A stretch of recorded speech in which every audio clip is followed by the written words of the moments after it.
Hello and welcome back to another episode of Critical Reactions with your host Bryan. Today, it's Saturday. We're going to do an album review like we do on Saturdays. I don't know why I'm starting so awkward like this. We're going to be checking out an album by the band Failure. If you're new here, we go through the entire album track by track, taking breaks between songs or groups of songs to discuss them in isolation and how they affect and inform the rest of the entire album. How it all works together to be a cohesive work of art. And we are doing Failure today for the second time. I think this is the only band that we have had multiple album reactions to, aside from Between the Buried and Me, which I'm pretty sure we're at 3 for that.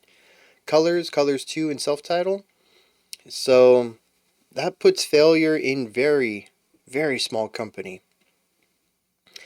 But I quite enjoyed when we checked out Fantastic Planet last time, so I am looking forward to checking out Wild Type Droid, which I believe is their latest output from 2021.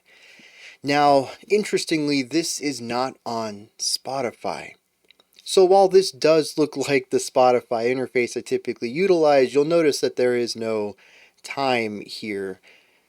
There's no way I can do that in a way that looks nice. However, we have 10 tracks here. None of them really cross the 5-minute line. The whole album comes in under 40 minutes long, so I don't know, maybe it won't be missed that much. I feel like by the time most of these songs start, they're going to be wrapping up anyways. Everything's quite short here. I remember that they're alt rock, and that's about it. Aside from just, general sounds. I have a sonic profile of Failure in my head since we've checked out like 15 songs from them by now. But this has gone on way too long. Let's just dive in. Check out this first track, Water with Hands.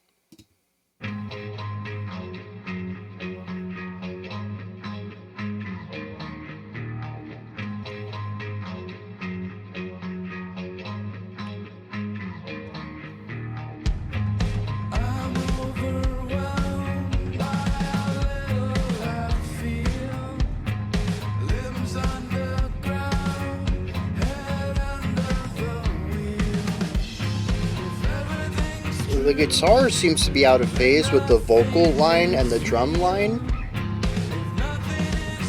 I just feel like the guitars start in a different place than everyone else does.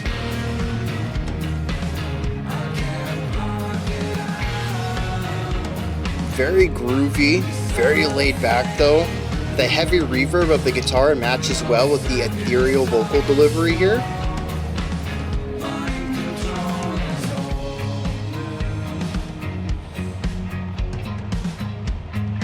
Oh, we got that crackling in the background, that slow decay.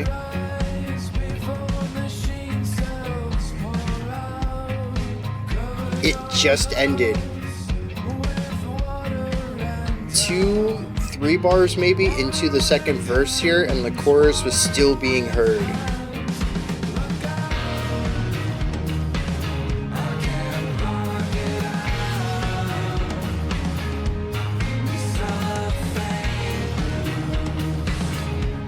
The lightness of the vocals, even harmonized, is nothing compared to that. The width of the guitar.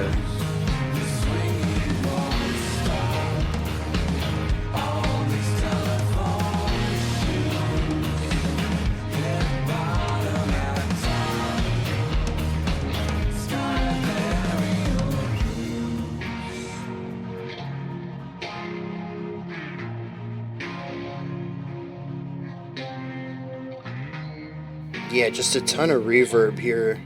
Reverb and compression that's making this whole sound.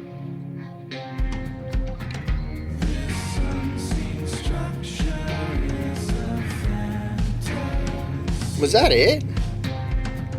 Well, no, we're still in the bridge. Things are a little different, but it's also very similar to the verse.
Oh, okay, that's neat.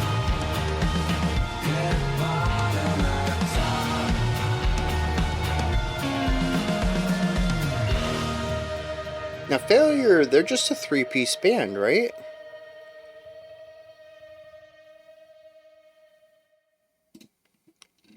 I think so. Let me check. Yeah, Ken, Greg, and Kelly? I don't. That name doesn't ring a bell. Was Kelly always the drummer? Oh, but Ken and Greg both play keyboards. That's where I was getting confused. I remember vocal, guitar, bass, and drummer. Three people.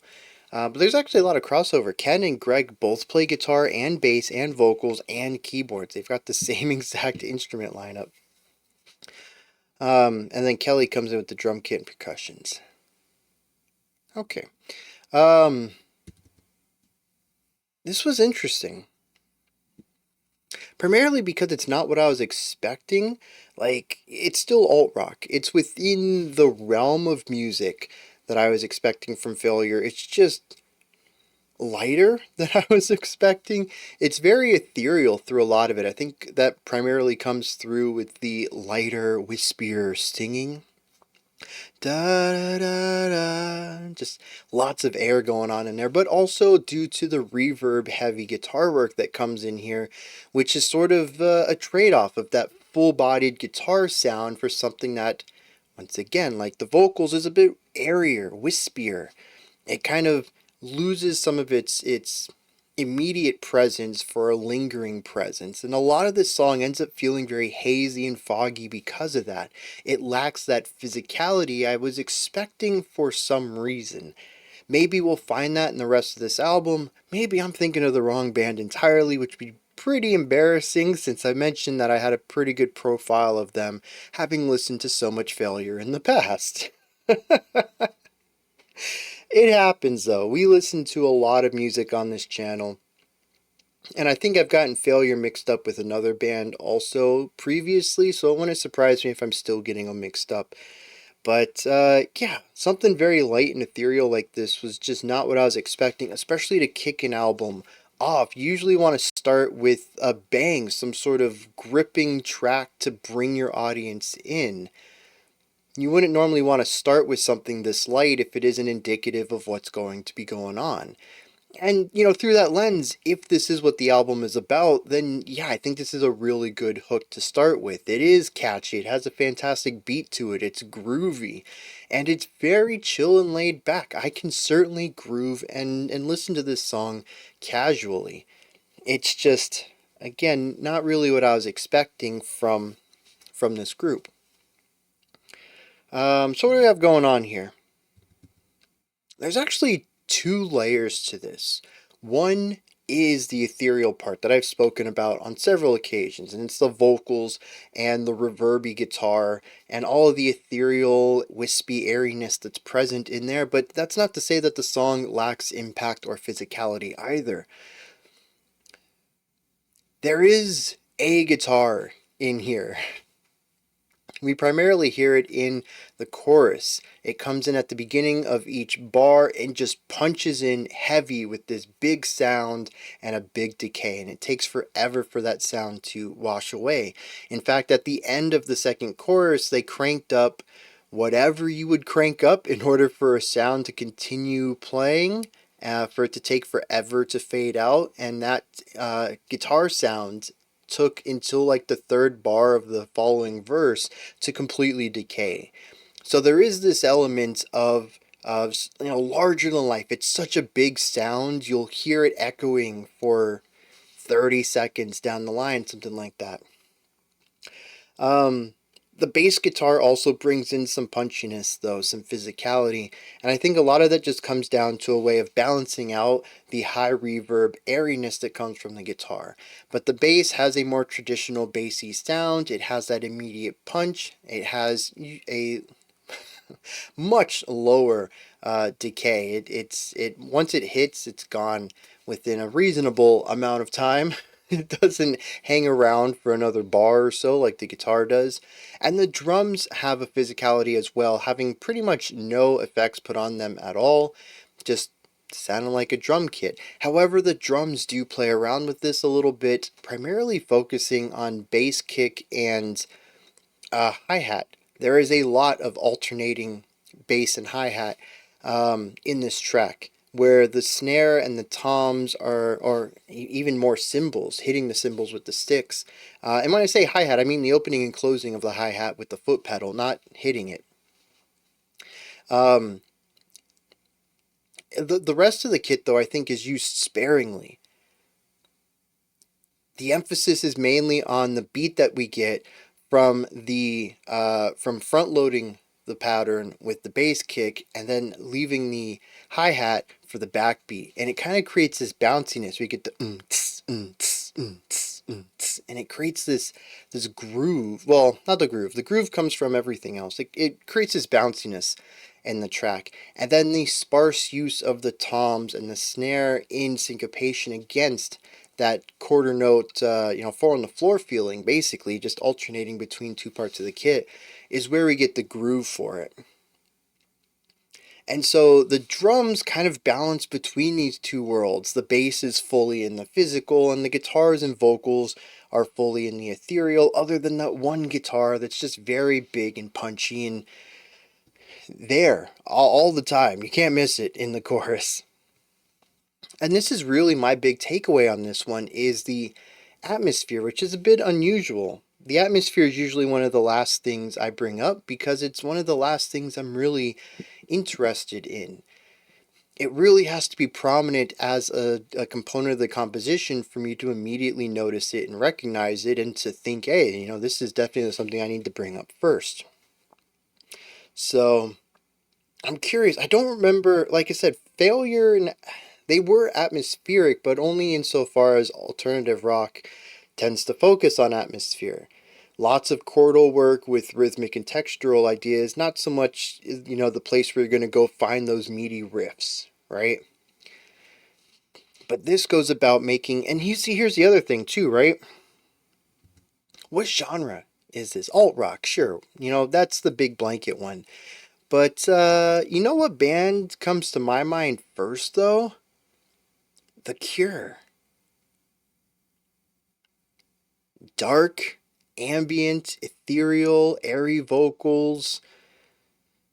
This just doesn't feel like Failure to me. That's where I keep coming back to this. And it's one of the, I think, negative points of revisiting a band's in this album review, or even in general, is once I get an idea for them, you have expectations, just like fans. How did the fans react when they had listened to this band for so long, and then they throw this album in and this is what they get? Yeah, some fans are on board, some fans it takes a little bit, and I'm kind of thinking it's just going to take me a little bit. I'm curious what the next couple of tracks are going to bring sonically to my ears. This is just a very unexpected first track, and that's really coloring a lot of my experience with it too. It's not a bad song at all. It's just not what I was expecting. And so I'm curious if the rest of this album's going to kind of move into that that area. What, new wave? Is that what The Cure was? I don't know. That's like that's my thought right here. Because I did really enjoy Fantastic Planet. I think it's one of my favorite album reviews I've done from a purely, casual point of view. Not so much about what can we dig into, what kind of compositional things are they utilizing, or story or narrative. Like, I just enjoyed the sound of that album. And right here, I'm like, oh, this probably is not going to grab me immediately. It's good, but it might take a second or third listen for me to, grasp what's going on.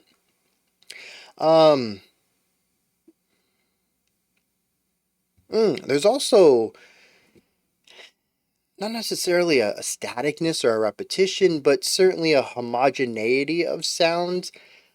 I knew the verse because that punchy guitar comes in, because the second vocal track comes in and we get the harmonization there, but atmospherically, instrumentally, even a bit chordally, very similar to the verse. There's not much to differentiate them. And even during the bridge, we brought everything down for a little bit. The drums started to come back in, and then we introduced the vocals, the guitar, the bass, and I was like, oh, that was the whole bridge? It wasn't. We were still in the bridge, and it took me a second to recognize that things were different and new, but there's still so much that felt identical or close enough to the verse that I thought that the bridge was just the quiet section and then the drums, and then that was it. Like a whole 8 bars of build up before coming back into our final verse.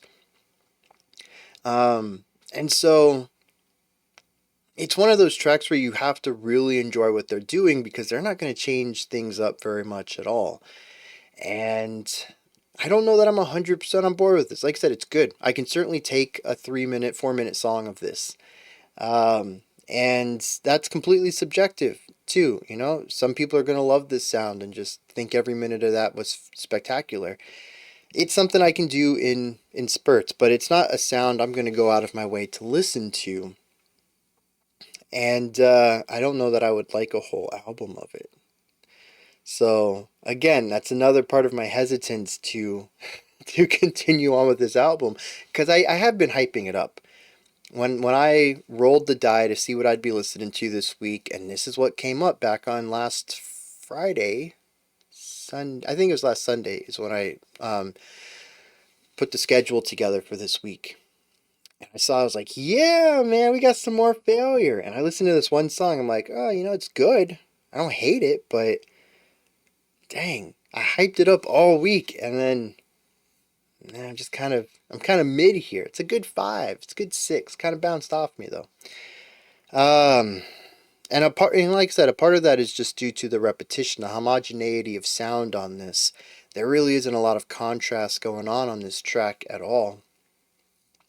But to kind of pull this back into an element of praise, the production is fantastic. I love the separation between all the instruments, but there's still a mixture of it all to create this big wall of texture and atmosphere and sound at times, especially with that big guitar coming in here. I do like the contrast between the airiness of the vocals and the punchiness of that single guitar there. That's very physical, has its full body. That contrast is nice. I love the vocal harmonies that come in on the choruses. I think the ending of this, having a little bit of variation on that final chorus, expanding it, but not fully going the entire way. So basically what happened on that last chorus was we did the chorus as expected, and then when it was supposed to be over, we started it again. I think the vocals were different here, but we did start the section over, but then we only did 2 sets of vocals instead of 4. So I think it was like 2 lines, maybe 2 sentences instead of 4 lines or 4 sentences. And so we got a chorus and a half there at the end, and then that extra time that I was expecting the lyrics, where the guitars and bass started to wrap up the harmony and present us with the finality to the track. I thought that was a great way to go about doing it. It creates a level of variation on the chorus. We get to hear a version of it we hadn't heard before, which 4th time around, yeah, I'll take that. I kind of get the idea that lyrically we had new words there, and I'm hoping that they sort of wrap things up, maybe take a chorus that was lyrically sort of ambiguous at the ending and then provide some finality to it, to provide some direction or whatever, to expand upon it in a way that makes it make more sense or whatever, and then utilizing what's left of what would have been the full chorus to wrap the song up. That's just really cool. It incorporates a lot of compositional details in there in order to create something new and wrap up the song simultaneously. All right, let's hit some lyrics on this. I'm kind of hoping that these are stronger for me. I don't know.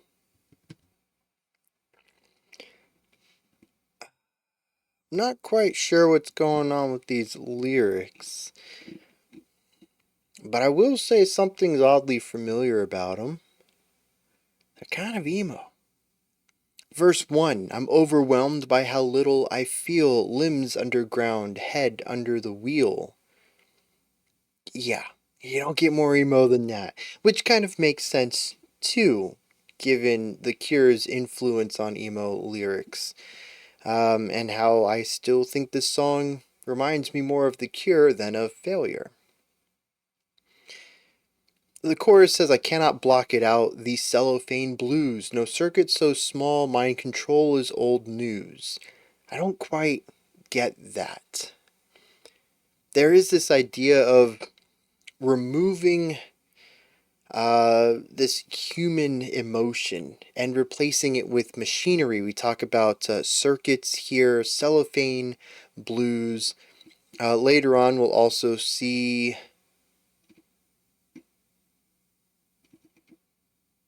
Wait, is that it? I thought there was more robotic elements to this, but maybe not.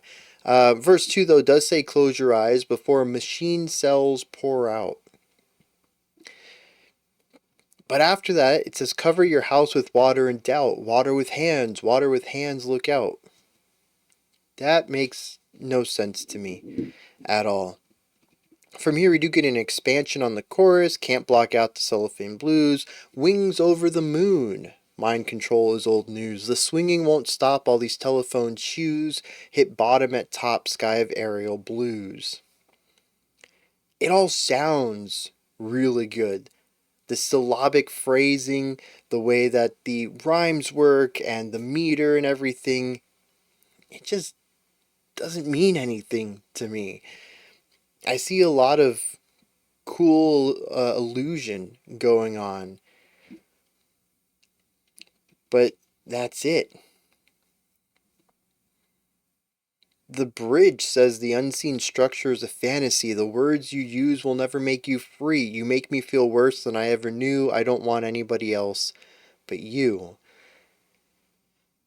And there's just a conflicting message in there that I would normally, I think, help me understand the rest, but it doesn't. Maybe if the rest of the words made sense to me, I'd be able to understand the conflict here. Maybe that's what the whole thing is about.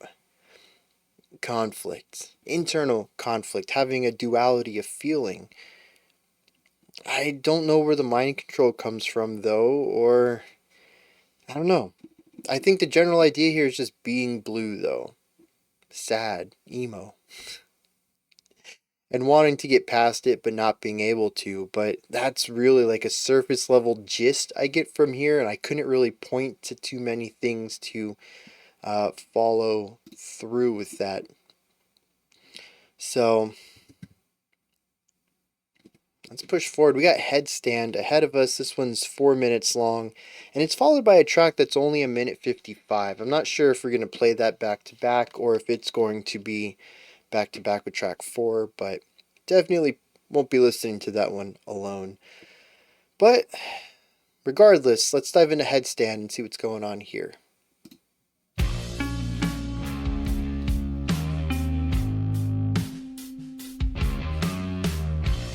See, once again, a really strong contrast between a more ethereal, echoey sound and one of strong presence. We have the bass and the guitar here,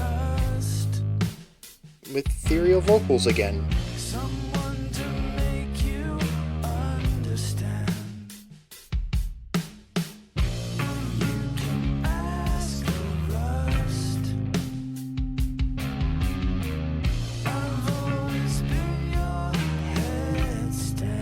I am digging this one a bit more. It's got a grungier feel to it.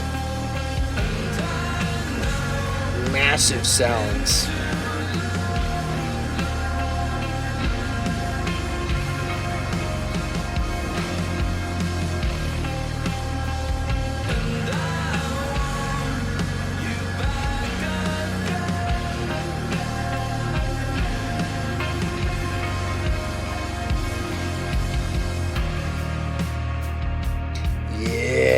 Backing it back down to this, feeling that space again. This is wonderful. I do like that bluesy guitar.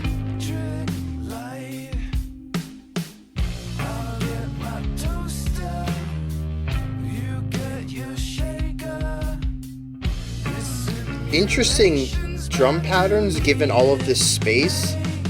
It's sort of just is. It's kind of that whole verse is lacking direction.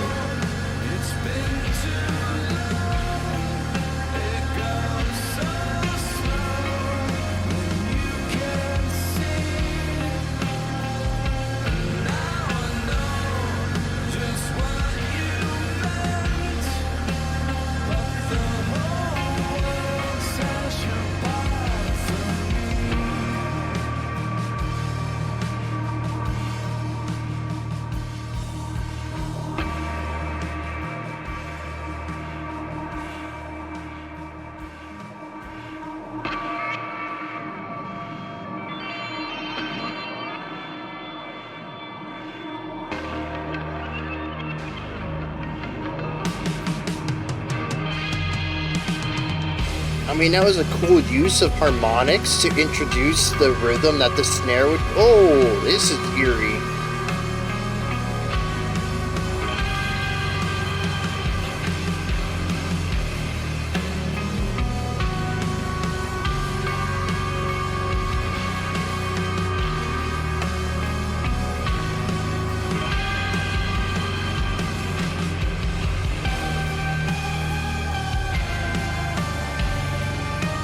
Bringing in a twisted version of...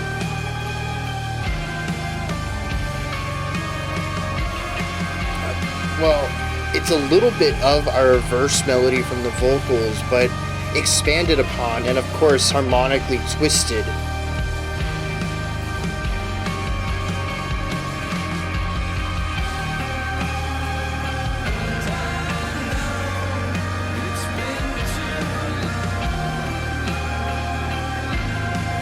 Very interesting way to wrap this up.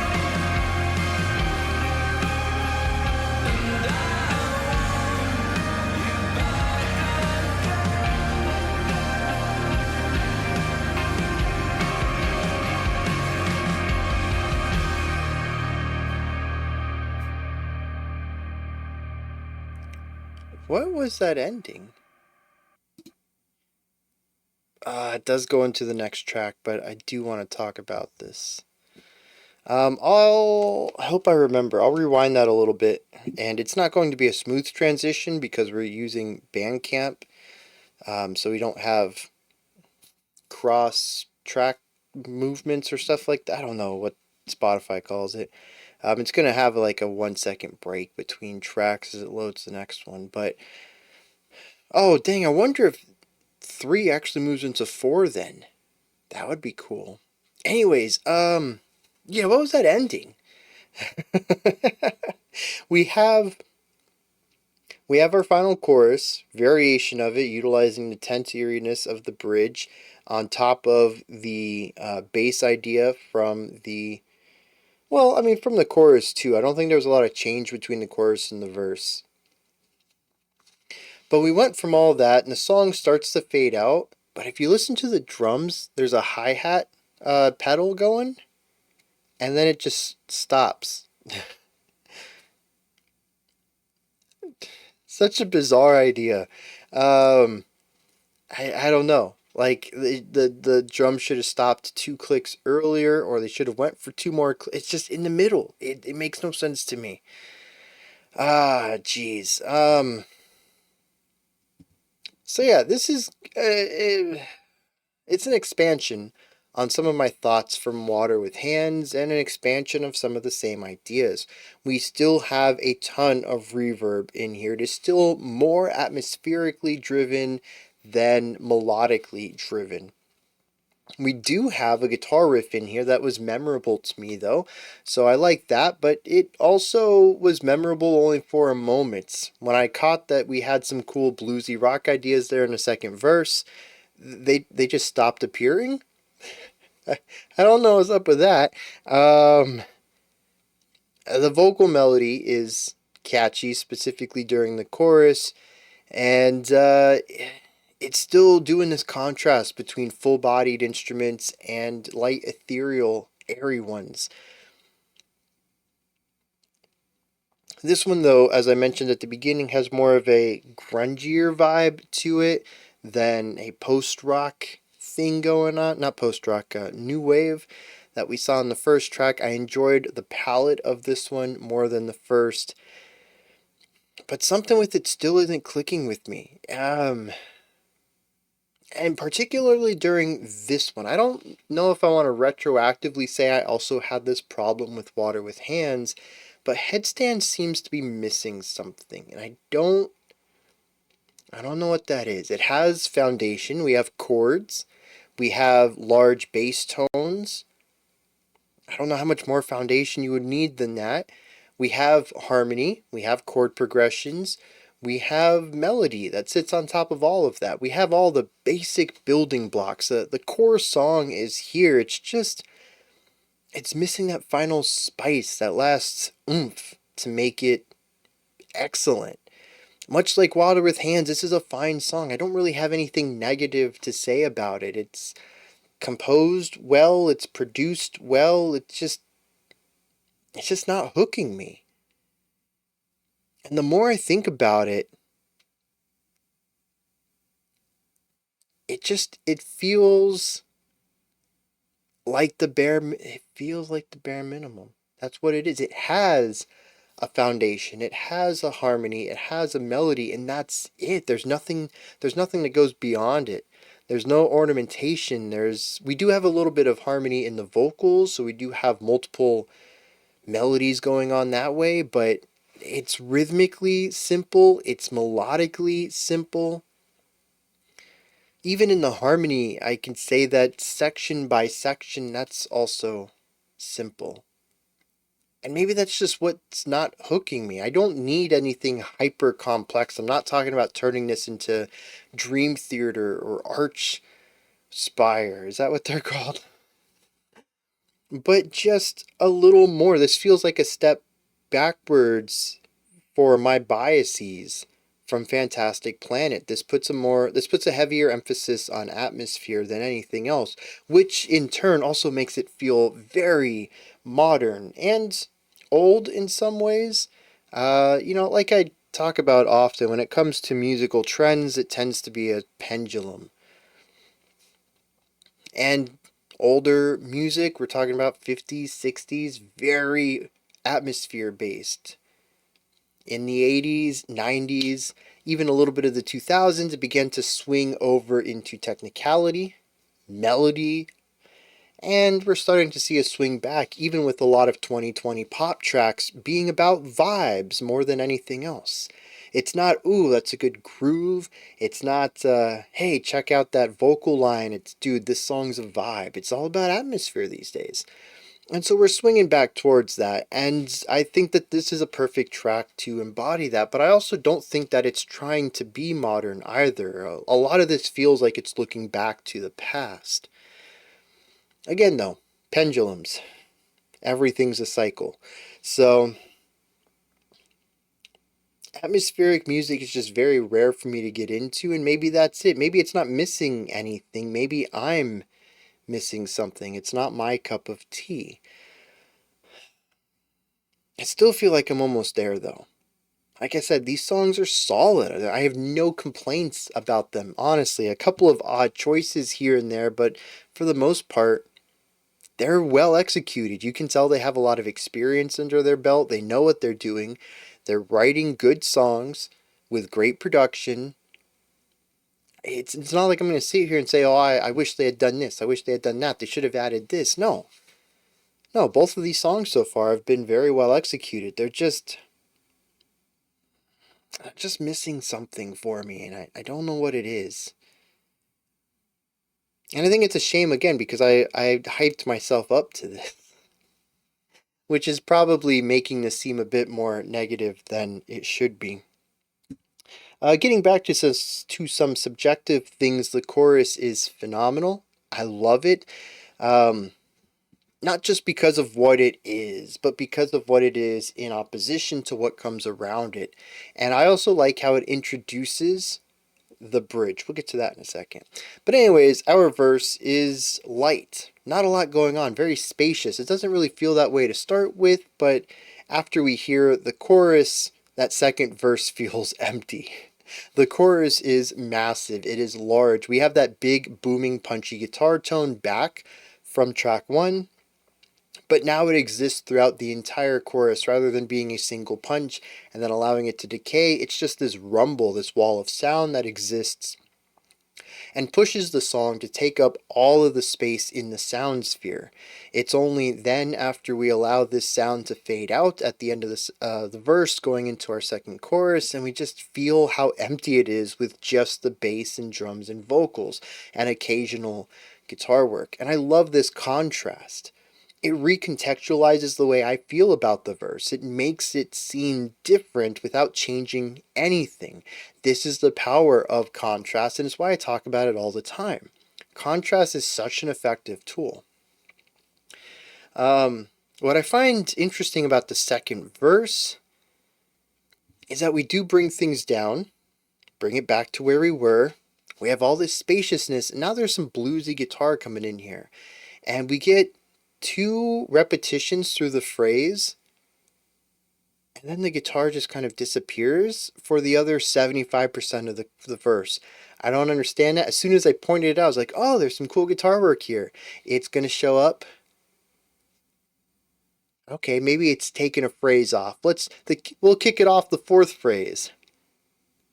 No, it wasn't there either. It just stopped playing. What was up with that? Some really cool ideas. Something I think that would have helped the section push forward and have a little bit of direction, and then it just doesn't. It decides it'd rather stay stagnant and be empty than do anything to push it forward. It's that little bit of spice. They started to add it, and before they reached the point where it would actually flavor the soup, they decided that was enough, and now it's not flavoring the soup at all, and you might as well not even put the initial amount in. I'd mentioned that the chorus sets up and foreshadows the bridge. The chorus actually has a lot of dissonance in it. It is a big, booming, primarily consonant harmony section, but there's also some dissonance that rumbles, dissonance that rumbles underneath all of it. Real quick aside, I am recording this a lot later than I usually do, and I think my brain is not too happy about that. Usually I'd start recording of this about 8 hours ago. Anyways, so yeah, it kind of introduces this darkness, this tension that we don't really get resolved. We don't get to see where it goes. It presents it. It says it's going to get worse, and then, it doesn't. We go back to the verse. Things boil down a little bit. They start to simmer again, though, in that second chorus. And then it leads us to the bridge, which is just massive tonal dissonance. And what I really love is that coming out of this part, first of all, it is just a bizarrely eerie, it's not bizarre, but it has feelings of uncanniness to it.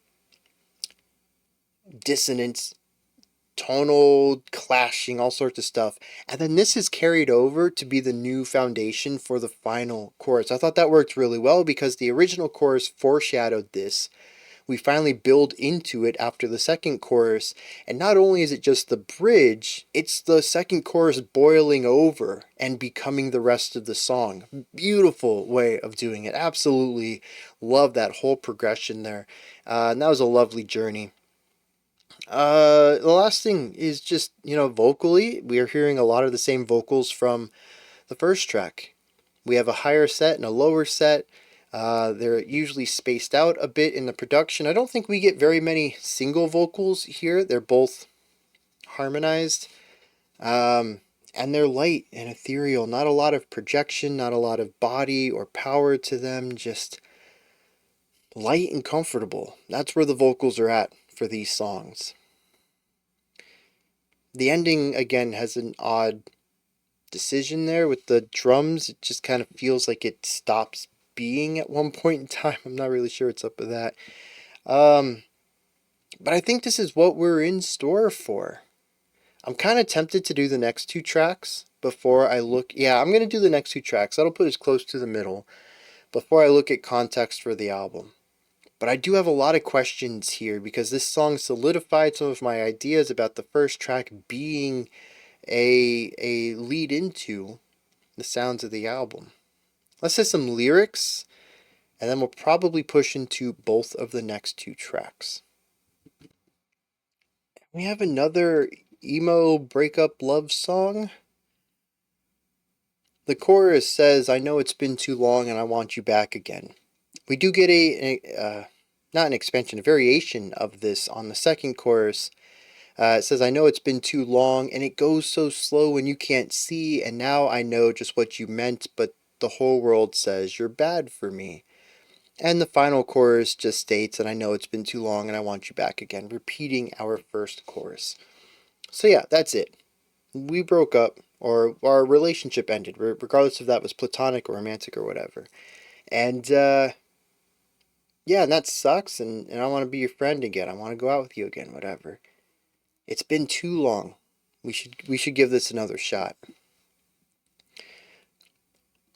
The verses also kind of lean into this, but they also feel nonsensical in a very similar way to the first track.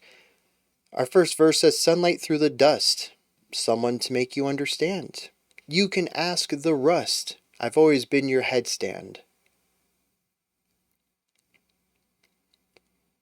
Well, aside from our A-B rhyme scheme, which works, and again, there is a nice fluidity of language going on here.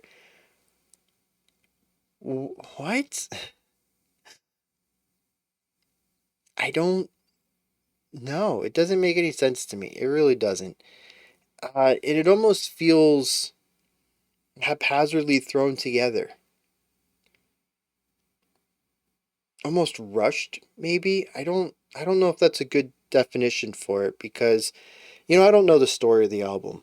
Maybe they took years to put this together. Maybe they got a new label and the label told them, "You got 6 months to release something for us."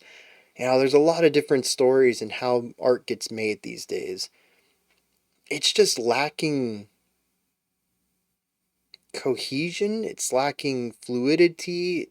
It's just, the idea cuts through, but I only understand that vaguely through context and not necessarily through what they're saying. The second verse really isn't much different for me, and the bridge is an instrumental break, so there's nothing to glean from that. Trying to pair this back to the music, I don't know.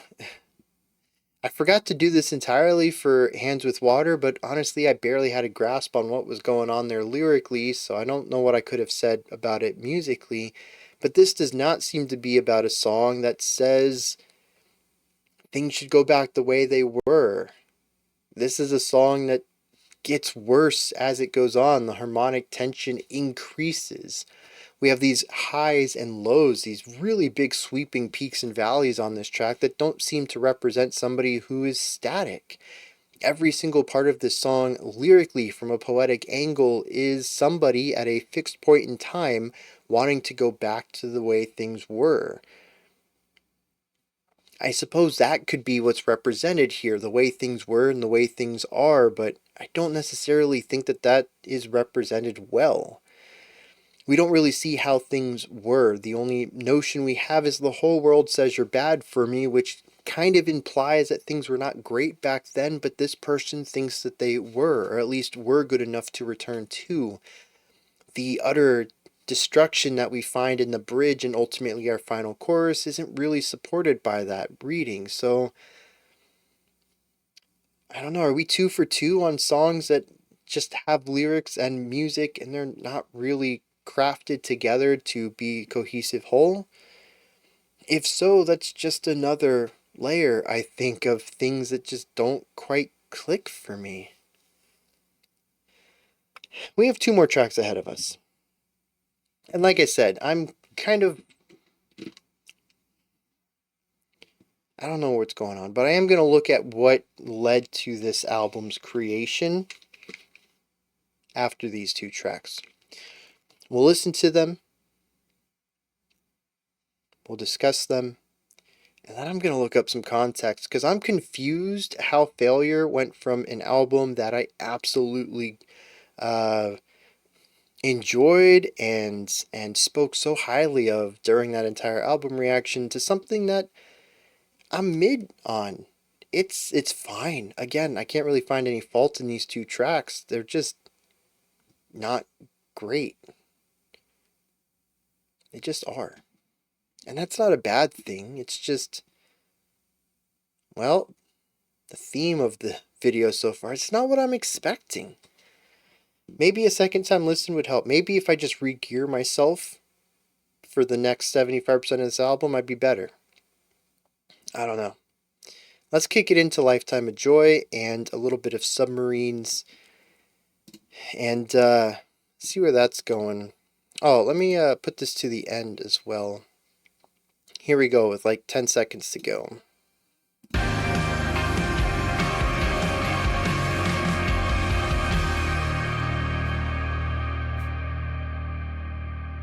See, those two hi-hat clicks, and then just like, what? That doesn't make any sense to me.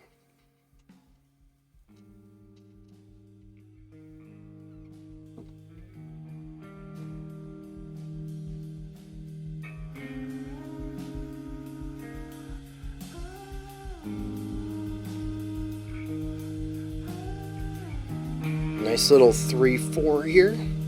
Oh, but the emphasized beat shifted there on the final few bars there.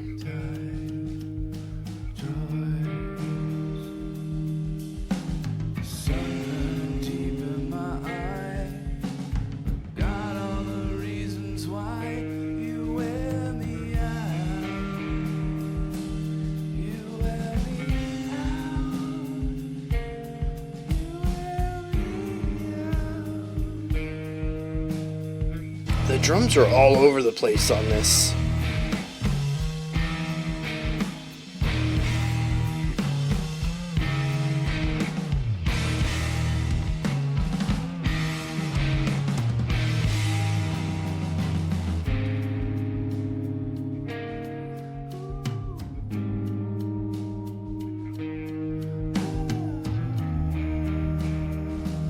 So with 20 seconds to go, I'm gonna say that this is just like Headstand, high and low contrast, just without the dissonance of a bridge.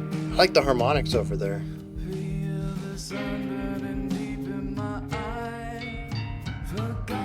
Harmonics on a bass?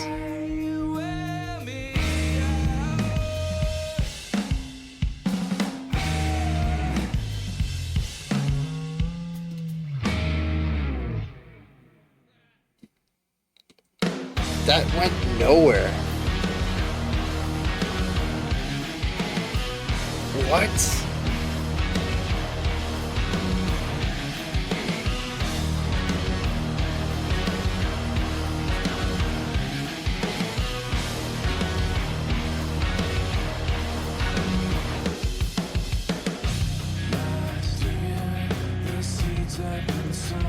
Okay, yeah.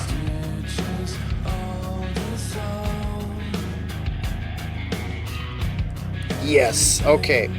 This one has a riff to it. The riff has a nice phrasing, good punctuation at the end, good syncopation against the vocal melody.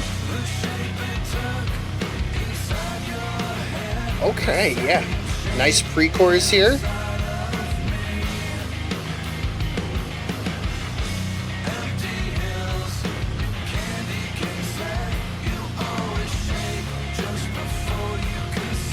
And now a big moment. Oh, okay. Lots of tension here.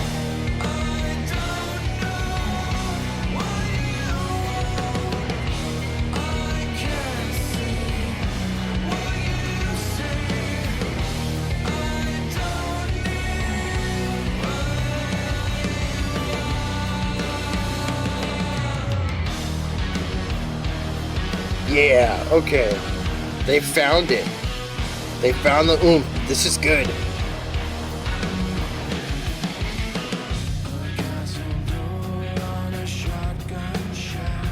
This verse being the same as the intro, just being quieter, less body on the instruments.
Yeah, so he says he's going down. Submarines forever. Pitches are descending here.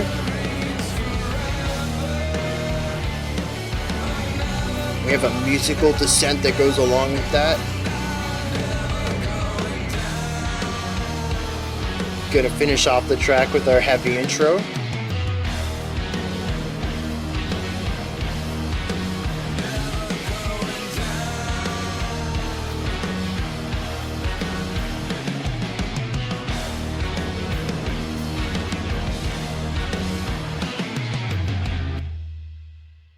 Yeah. See, that's the difference to me between a solid rock track and a Billboard top rock track. Again, there's nothing wrong with tracks 1 and 2. They're solid writing, all of them. They're just missing that oomph, that impact, that, I don't know. This is why I'm not, a sought after, what are they called, producers. Because that might be the only thing that's part of it here, is a production thing. I don't know. Something exists in this track, though, that didn't in the other two, and it might have even just been passion. I don't know. I mean, on the obvious element, we have natural growth between ideas here, which isn't necessary. But let's explore this before we get into some more subjective things. Let's dive into objective observations. This song has a natural evolution of ideas. We kick it off real heavy, loud. We bring it down though, the exact same riffs, just quieter, less body on the guitars, less intensity on the drum hits. This is the biggest dip, immediate dip. But from here, the pre-chorus is a little bit of energy that we sort of slide into, and then the chorus itself is a little bit of more energy that we also slide into. And then utilizing the energy that we are here is where we go into the pre-verse, or the reintroduction of the intro heavy jamming part. And this just absolutely works. We're already at this energy, we just push into it, and now that we're here again, we have this new, well, old riff that's going to allow us to dip back down into the second verse because it's the same riff. Everything is connected to what comes after it.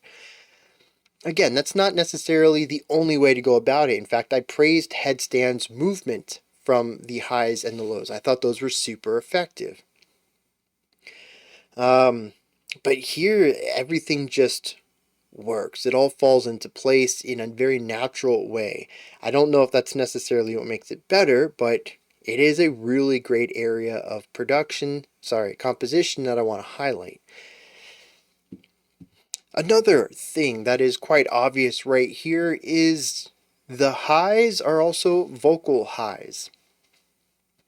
Every other track allows the guitar and bass pretty much exclusively to drive intensity, whether that's loudness or largeness or anything else, volume that would emphasize a big type of music.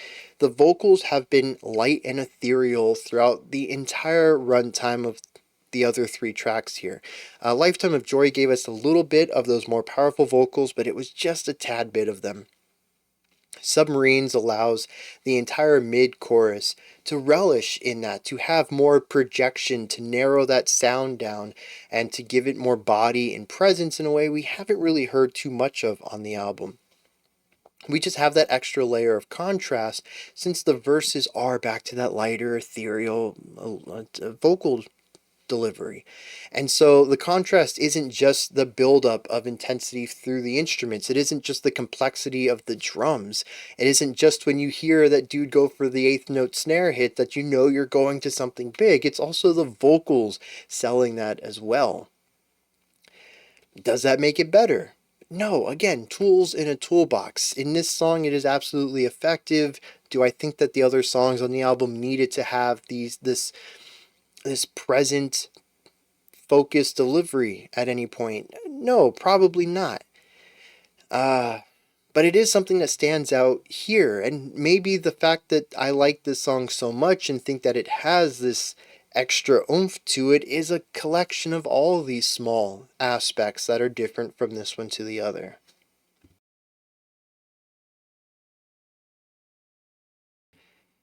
Now, one thing I can't ignore is that this does sound a lot like a Seether track.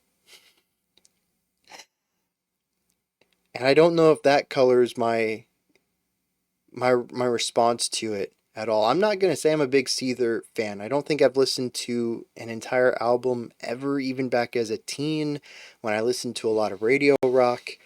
But it has a very, very similar phrasing throughout the entire song, growth between sections, decay in certain sections, as Mouth of Madness.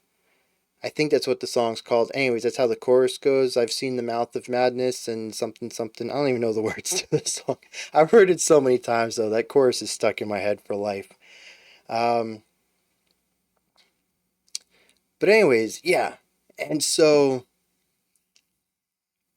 Seether is a very popular, well-received, huge rock band with a similar sound.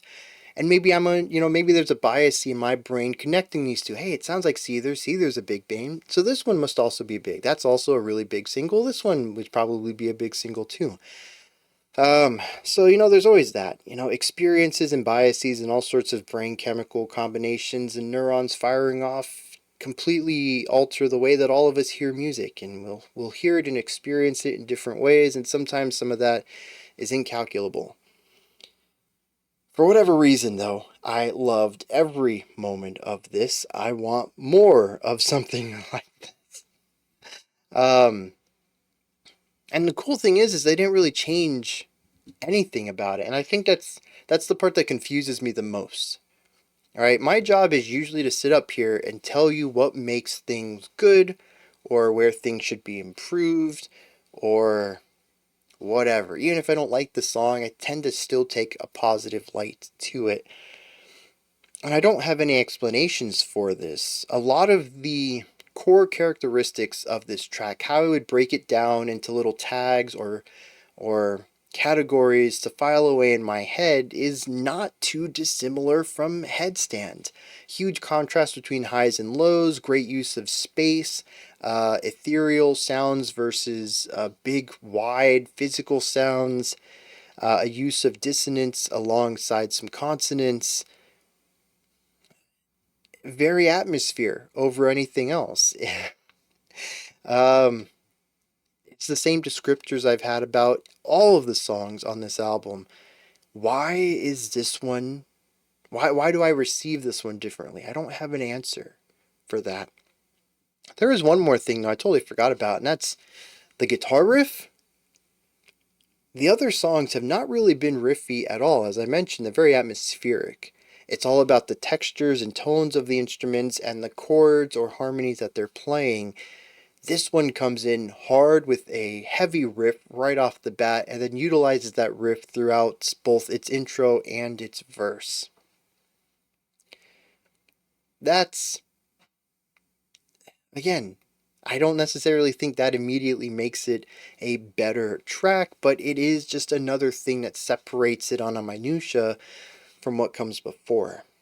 And again, maybe it's not any one of those things, but all three of the things that I mentioned where this deviates from the ideas that they've set up throughout the beginning of this album.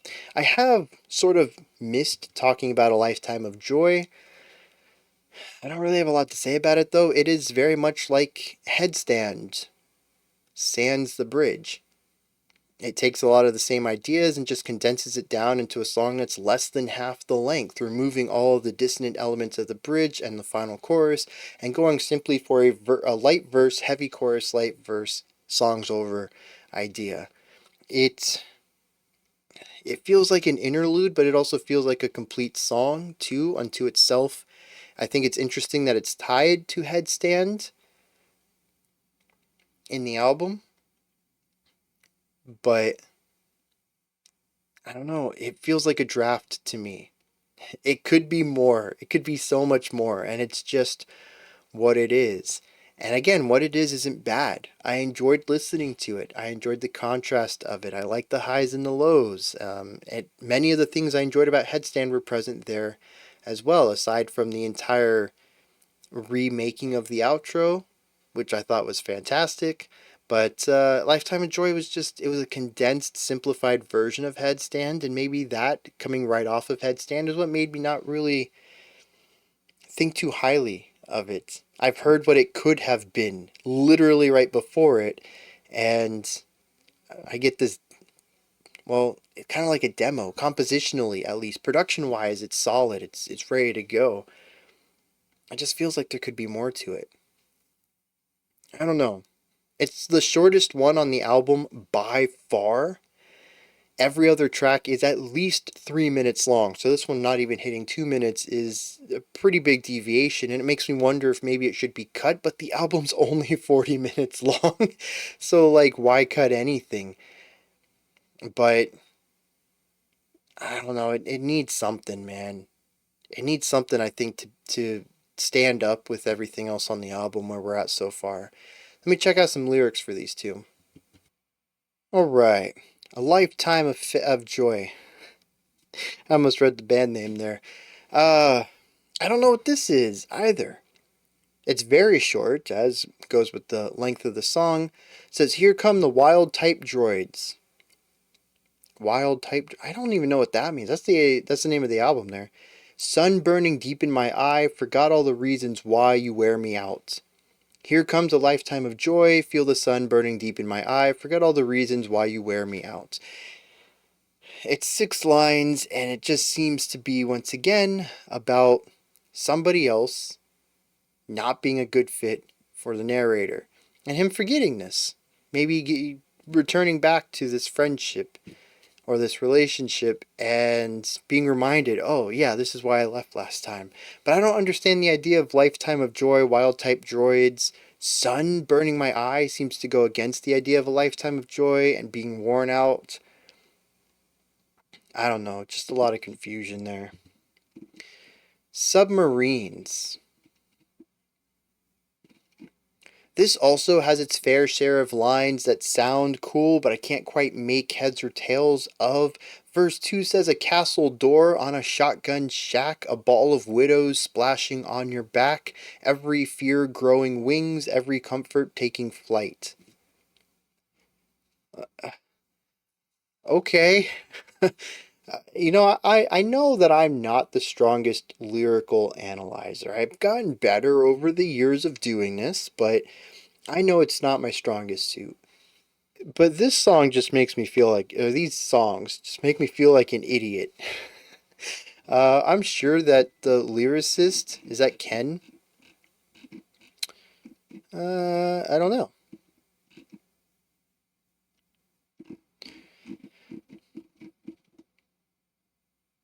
I thought I had a personnel list here, but apparently I don't. Anyways, I'm sure these words mean something to the lyricist, but not not to me. Not on the first glance. Um, but we do have this idea of not wanting to get back with someone or something. Um, we have the chorus. "I don't care what you say. I don't know what you want. I can't see what you see. I don't need whatever you are." This is very clear as day, surface level read. I want nothing to do with you. I get this. But everything else just, it either supports that on a very surface level, and I'm like, oh yeah, that makes sense, or it goes in a completely different direction, like with that whole castle door on a shotgun shack thing, balls of widows splashing on your back. Like, I don't know what any of that means. It doesn't make sense.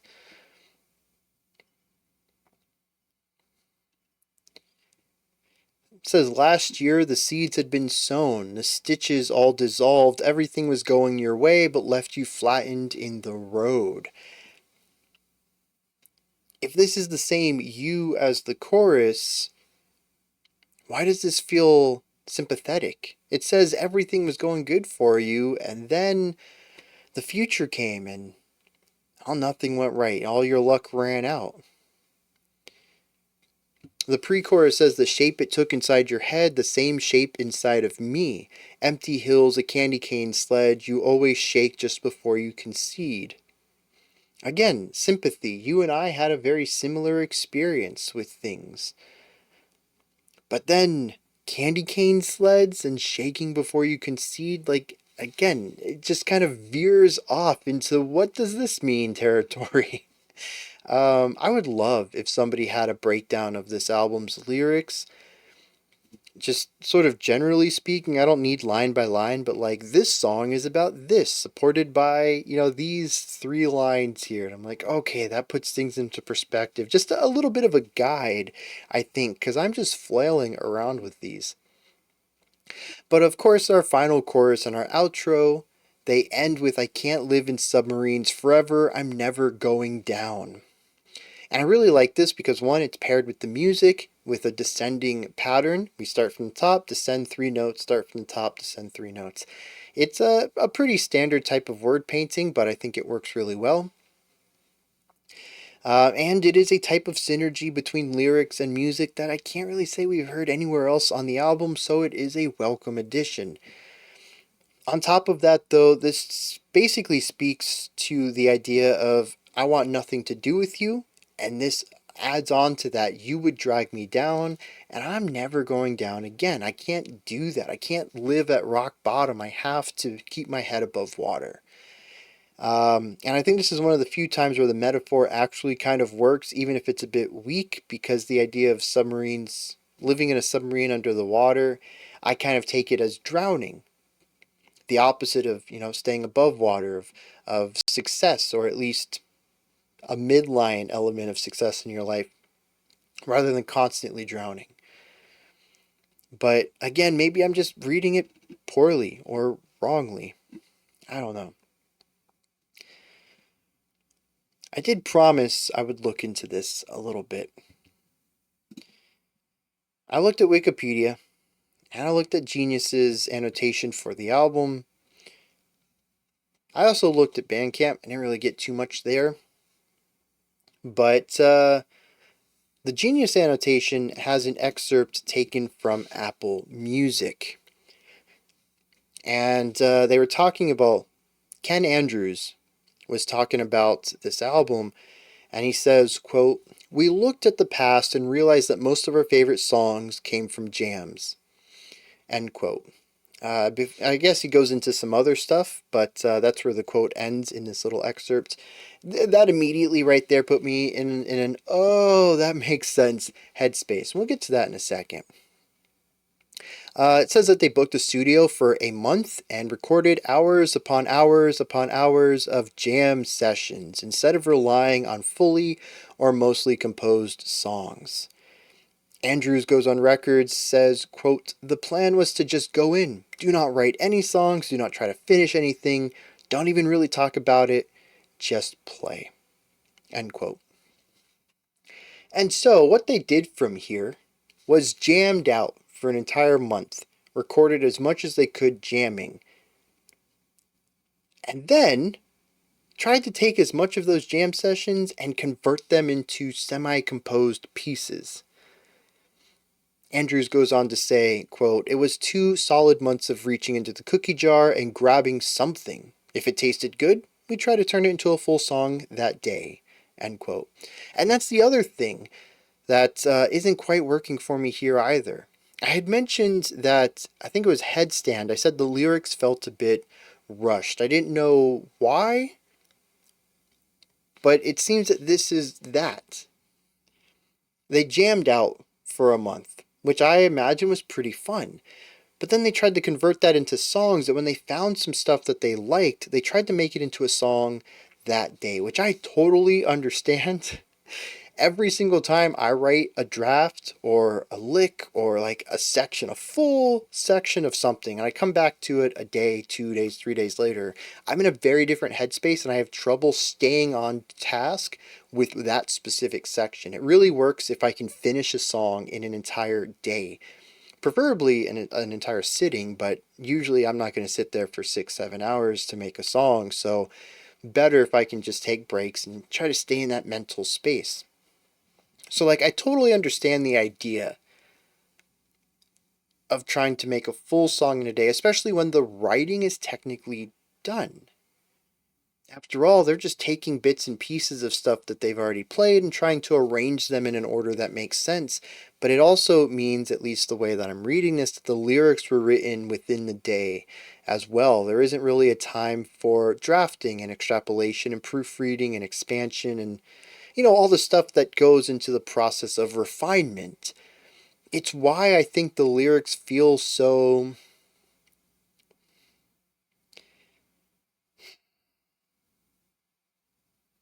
well, they're kind of a mix of simple and vapid. Some of the lines I feel like are just there to fill space and to create the rhyme, and other lines are so on the surface that their purpose is really just to push the point of the song along. I don't really feel like there's a lot of depth here. It's either empty or on the surface, and I don't think that there's a lot we can dig into. And I think this continues to showcase itself as we get deeper into these lyrics and find that the end set of lyrics rarely have anything to do as far as callbacks or revisiting of ideas at the beginning. There's no interlinking elements. The verse is 4 lines, so here's 4 lines, and they're about this general theme of, wanting to get back with someone. And then this verse is just 4 lines. The metaphors aren't linked back to anything. In fact, the metaphor is completely different now. Now we're talking about castle doors on shotgun racks, and um, there's just no consistency to the lyrics, and they're serviceable, at least from a linguistic area. The meter is proper, the flow works, and the rhymes work, but are the words coherent? Do they have depth? Are they interconnected? Did they have a refinement process? The answer's kind of no to a lot of that. I don't think that the lyrics are supposed to be the highlight of this album, but the vocals are in the spotlight, much like any radio rock music would be, and it gives them extra weight, and they just don't have the strength to support that.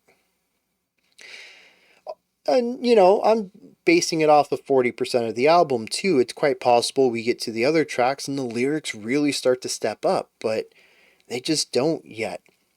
Going on the idea of this all being jam sessions and then trying to remix those jam sessions into songs explains a lot about what I've started to note on this album, which is that the ideas are just lacking that oomph. I didn't know what it was to begin with, but I think it is craftsmanship. It's the ability to tweak and add and write things specifically for other things. Many of the sections here work as evolutions, but I think something like Submarines is actually an entire song and isn't bits of other sessions combined together. I'd wager that Submarines is, for the most part, one entire song, one entire jam session, which would explain why it has such a really strong cohesion between all of it. Why everything seems to build into the next idea. Headstand also kind of has this a little bit with the bridge coming back and then putting it underneath the chorus, but that could also just be something they found that was tasty. And I'd wager that the verse and the chorus and bridge are all different things, and they just pasted the bridge underneath that final chorus. It is a little bit less cohesive than all of Submarines, and there's a lot more clashing in that, but it's also designed to be clashy with all the tension going on at the end of Headstand. So it actually makes sense that the two elements that are put together there kind of clash a little bit. It just adds to that intensity. Whereas I think any other song, they could actually run into some issues where the two layered jam sessions don't quite work as well. But yeah, I think that's where I sit with this. So far, this does feel like jam sessions, and jam sessions are hit and miss with me. I think they've done a great job at crafting some stuff here, and that most of it works together fine, but it's really missing the magic that a fully composed piece would have. And I guess that takes us into the next track. This will bring us to the midpoint of the album, track 5 of 10, Bring Back the Sound. Let's dive into this, see what's going on.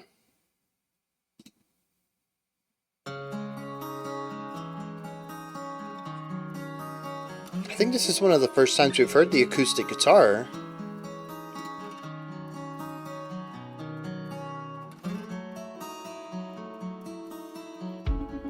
Can they bring back the sound? Very Porcupine Tree. The sound kept you breathing. Including the reverb on the vocals. Can something be found to make this all go away?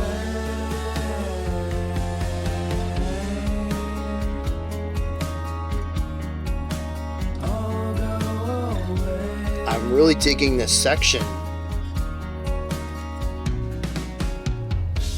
Malcontent, boundless and raw, loss of self, misunderstood.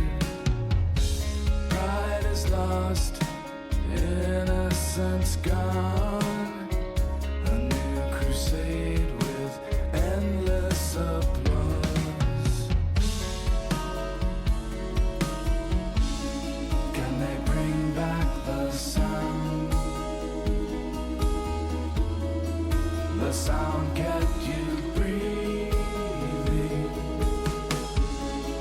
Can something be found to make this all go away?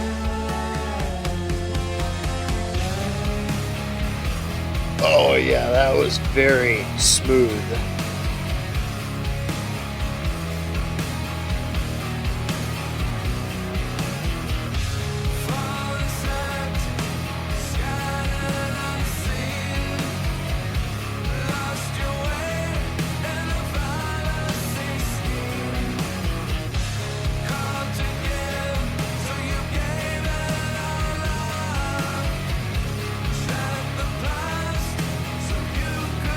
So we have the acoustic guitar line from earlier passed on to an electric guitar here.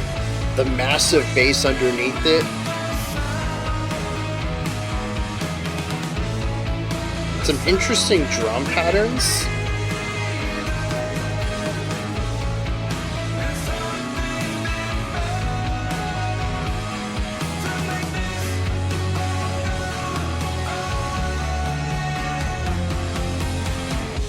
Malcontent, boundless and raw, loss of self, misunderstood. Called to give, so you gave it all up. Should the Snare and tom buildup. you could belong. Nope. Not yet anyways. Can they bring back the sound? Oh, we're gonna keep it down. Kept you breathing. Can something be found to make this all go away?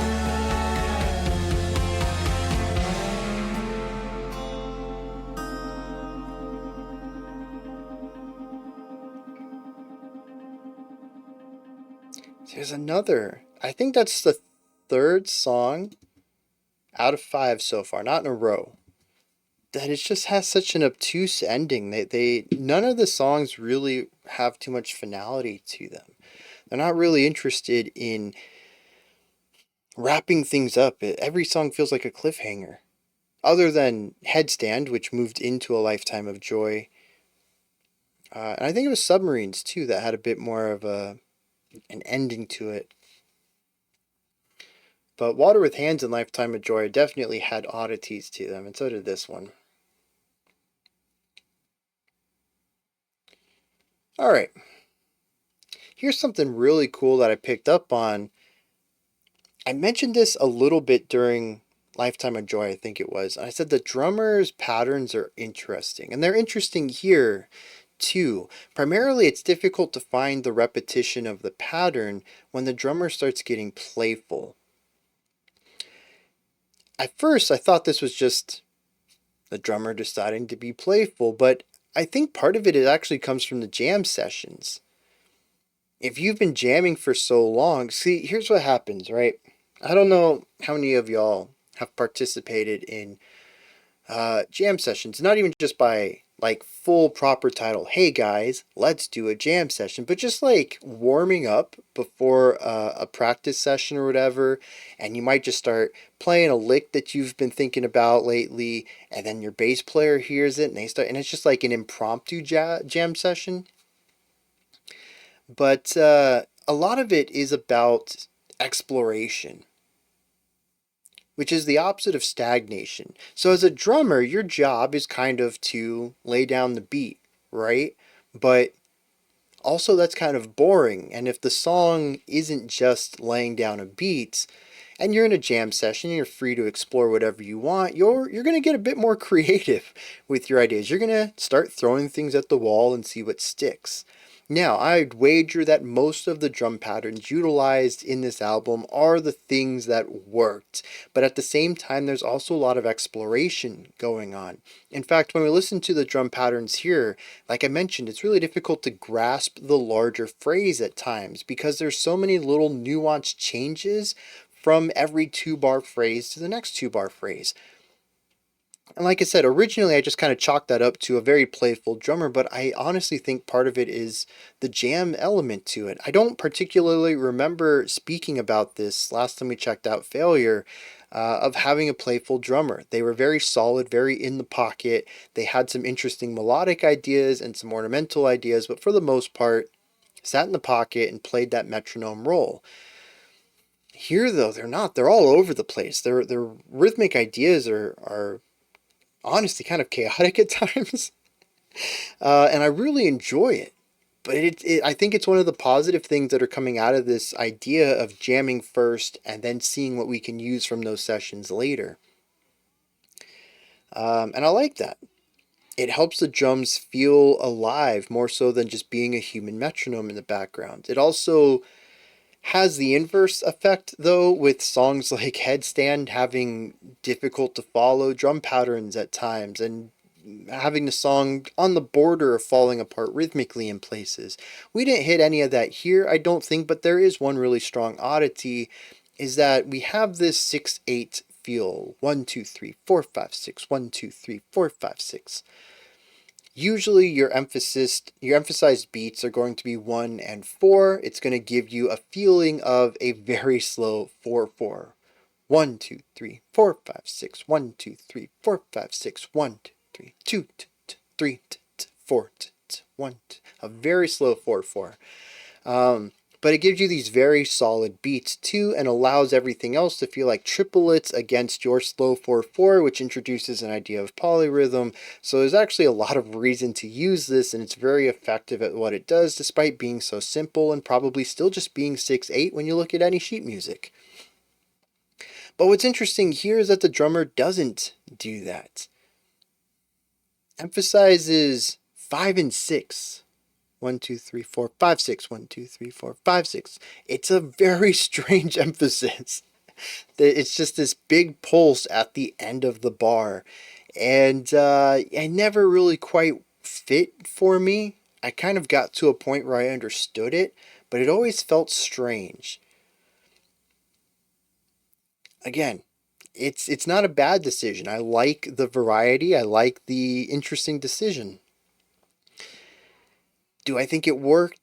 Do I think that it works all the time? No, but it is something that makes this album unique. You just don't hear that pattern too often.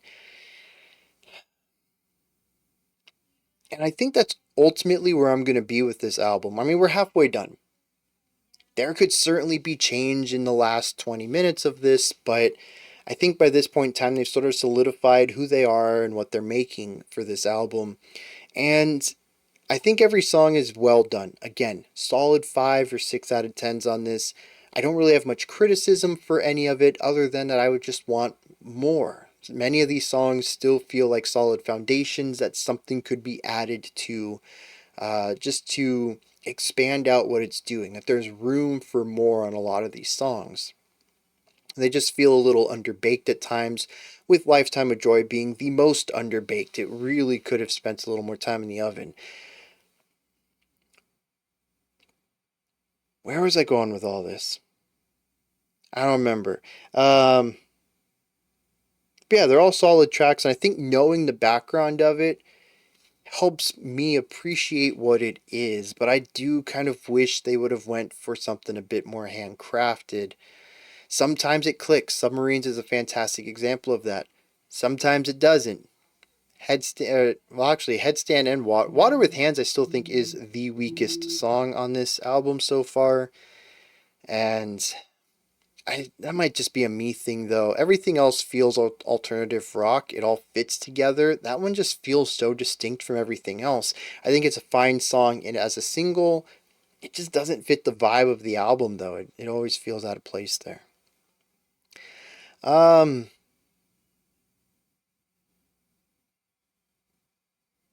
yeah, lyrics. All right. So this is another song about getting back to an older idea. I mean, it's right there in the title, Bring Back the Sound. We actually hear the chorus 4 times in this track, which I didn't recognize lyrically, and I don't think is supported too much by the music. But it does mean that we heard the chorus in a very different context at the beginning of the track, which is pretty cool. It says, can they bring back the sound? The sound kept you breathing. Can something be found to make this all go away? There is an inversion of this. The third time through the chorus, it says, will you bring back the sound? It kept me breathing. The idea is the same, though we need to find something to make it all go away. So, aside from this, though, we have a lot of scattered thoughts. Our first verse says malcontent, boundless and raw, loss of self, misunderstood, pride is lost, innocence gone, a new crusade with endless applause. Yeah, I mean, I don't know. It could describe a few things, I think. It's never really clear what this is all talking about, but it's to me it's just the current state of things. Nobody is happy with the way things are. Nobody has pride anymore. Innocence is all gone. But there is this new movement that does have a lot of applause that I just don't agree with. Can we bring back the old sound? That's the vibe I get from this track. We talk about fallacy schemes, the fallen sad, which I think is a wonderful little phrase there. It's borderline campy. I think that's why it appeals to me. It also has a bit of the emo part to it. We're not just the fallen. We're the fallen sad. And they've been scattered, unseen. I don't know. It's very melodramatic. I love it. And then our third verse is identical to our first, malcontent, loss of self, all that stuff. So yeah, it's just saying that the present sucks. Can we get back to the past? And like, I don't know. I guess it really depends on what they're talking about. What about the now isn't so great that you'd want to return to the past? Is it sound? Do you not like the new music? Do you want to get back to the old music? Is that why this is a revival album aiming to bring back those atmospheric rock sounds of the 60s, 70s, a little bit of the 80s? I don't. Is it social commentary on modern politics? I don't know. They're not very clear about it. They're just unhappy with the way things are right now and they want to go back, and they found a metaphor for this to bring the sound back. But again, it's just a little underbaked. I would have liked a little bit more cohesion here. Something to bring it all together and get past the surface level. Yeah, it's angsty. But like what's beneath that? That's what I want out of this.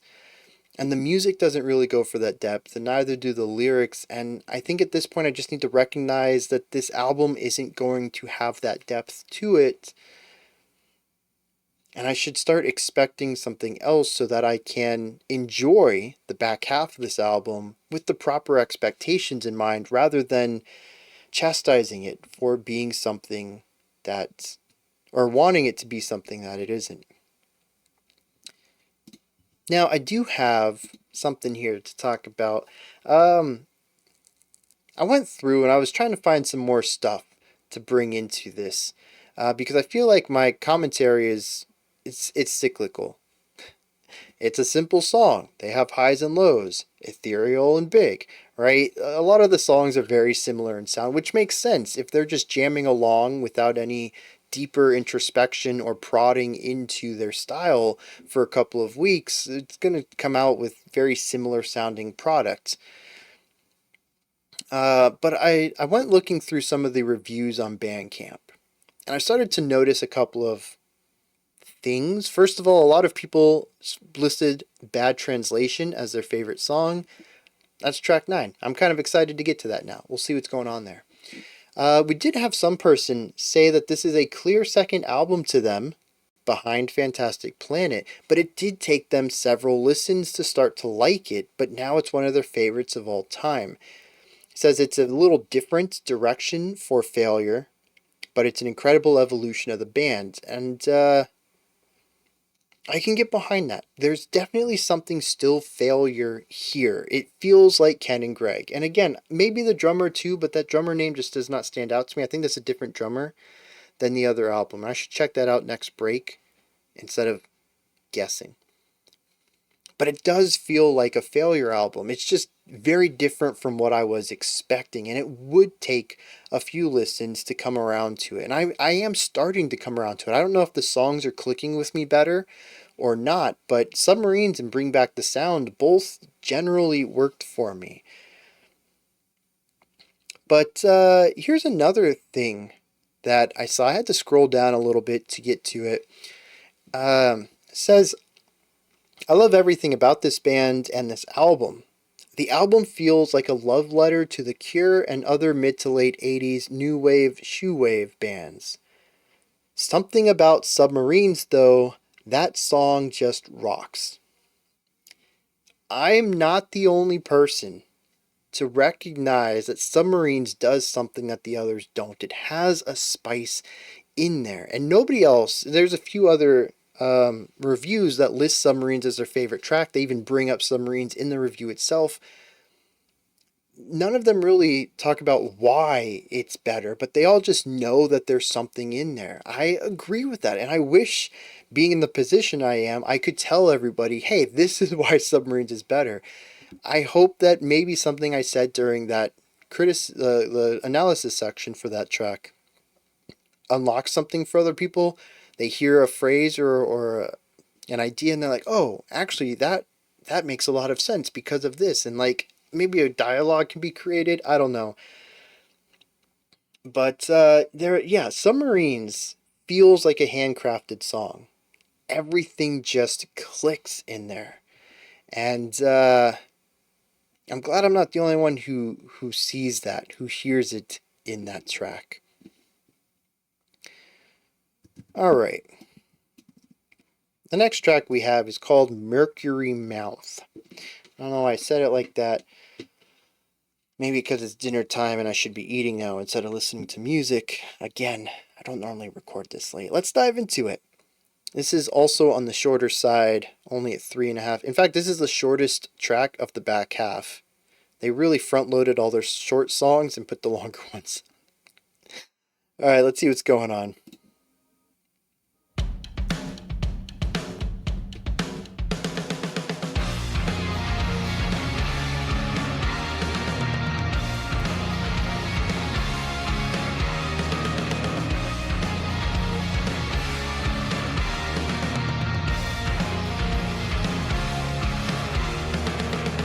Lots of syncopated accents in that.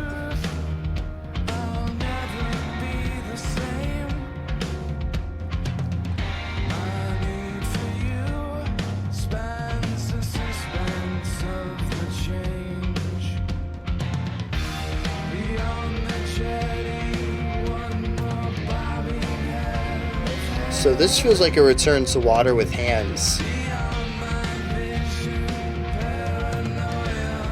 It's quite a bit lighter than Submarines and Bring Back the Sounds.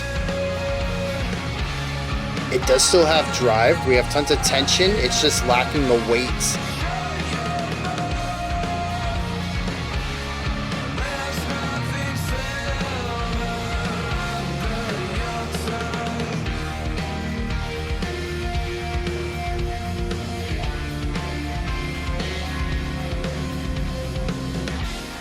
If not now, then soon I'll wipe it all away.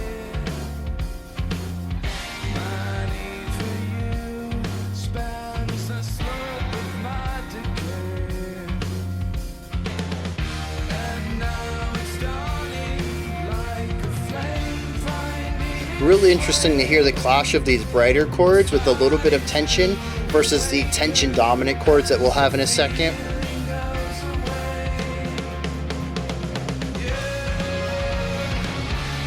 Yeah, just heavier, darker, dissonant.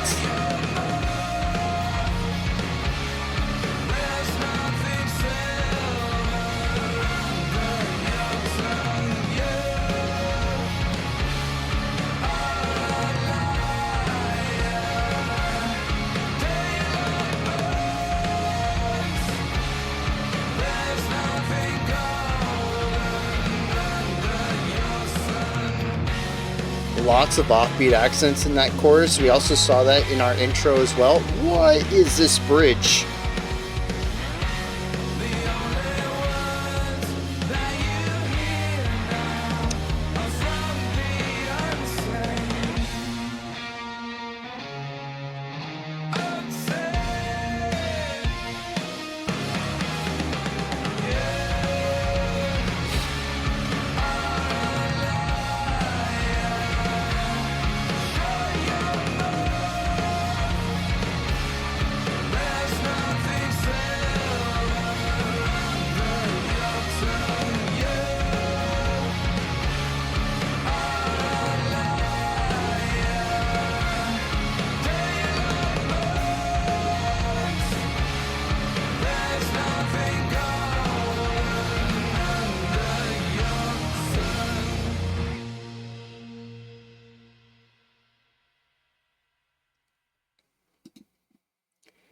Yeah, so contrast continues to be their modus operandi. Probably pronounced that wrong. I've only seen that in words and reading. Operandi. Anyways, um, it's their MO. We'll just go with the abbreviation. Every single thing in here seems to be about how can we build contrast? How can we look at the song on a specific spectrum and then shift between two extremes? And so this track gives us a verse that's happier, brighter, more positive, at least harmonically. There's still eeriness in the ethereal sounds here that are contrasted with some of the heavier, more physical ones. We do have a little bit of tension at the end of the guitar riff in the verse, but for the most part, there is something lighter to this. Maybe still a little bit of tension on the shoulders, but not a huge heavy weight. This is contrasted with the very dark and tense and heavy chorus. Also, we go from some of the lighter vocals to the heavier vocals in the chorus, very full bodied and projected. And, lighter drumming, heavier drumming. I've noticed the drummer likes to use these quick eighth notes in odd places, like the and of 4 into 4, and then just kind of have that linger there. I don't know. It's once I noticed the 5/6 from the last track, I've been listening to where the drummer accents and how they accent. It's very rarely just a single quarter note. There's always two notes grouped together in odd ways. It's kind of fascinating to listen to how the drummer goes about accenting and placing particularly the snare hits.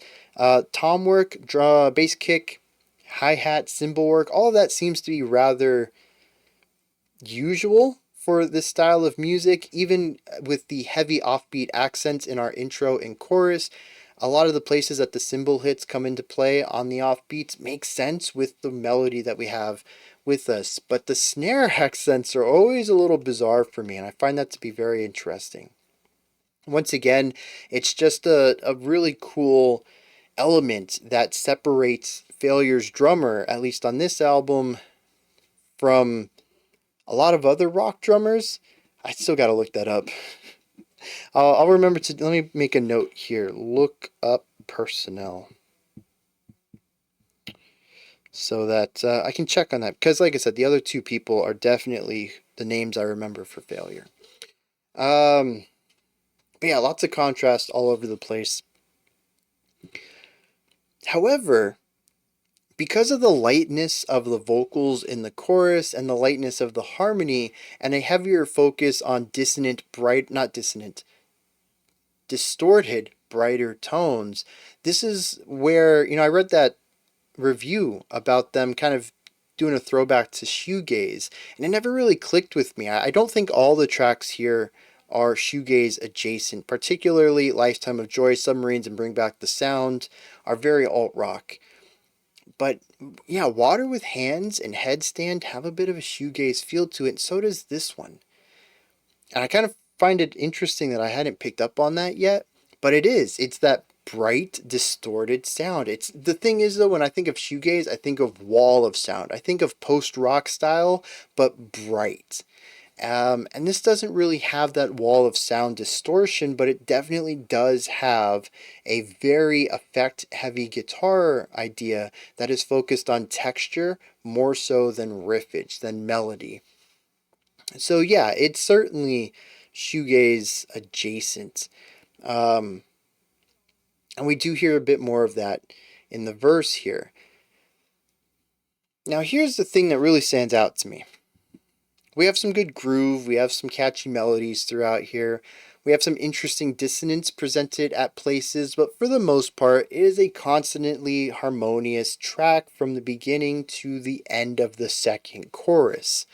From here, the song begins to fall apart for me with odd decisions that I'm glad they went for, just for the sheer experimentation of it, but I don't quite think that they hit the mark on.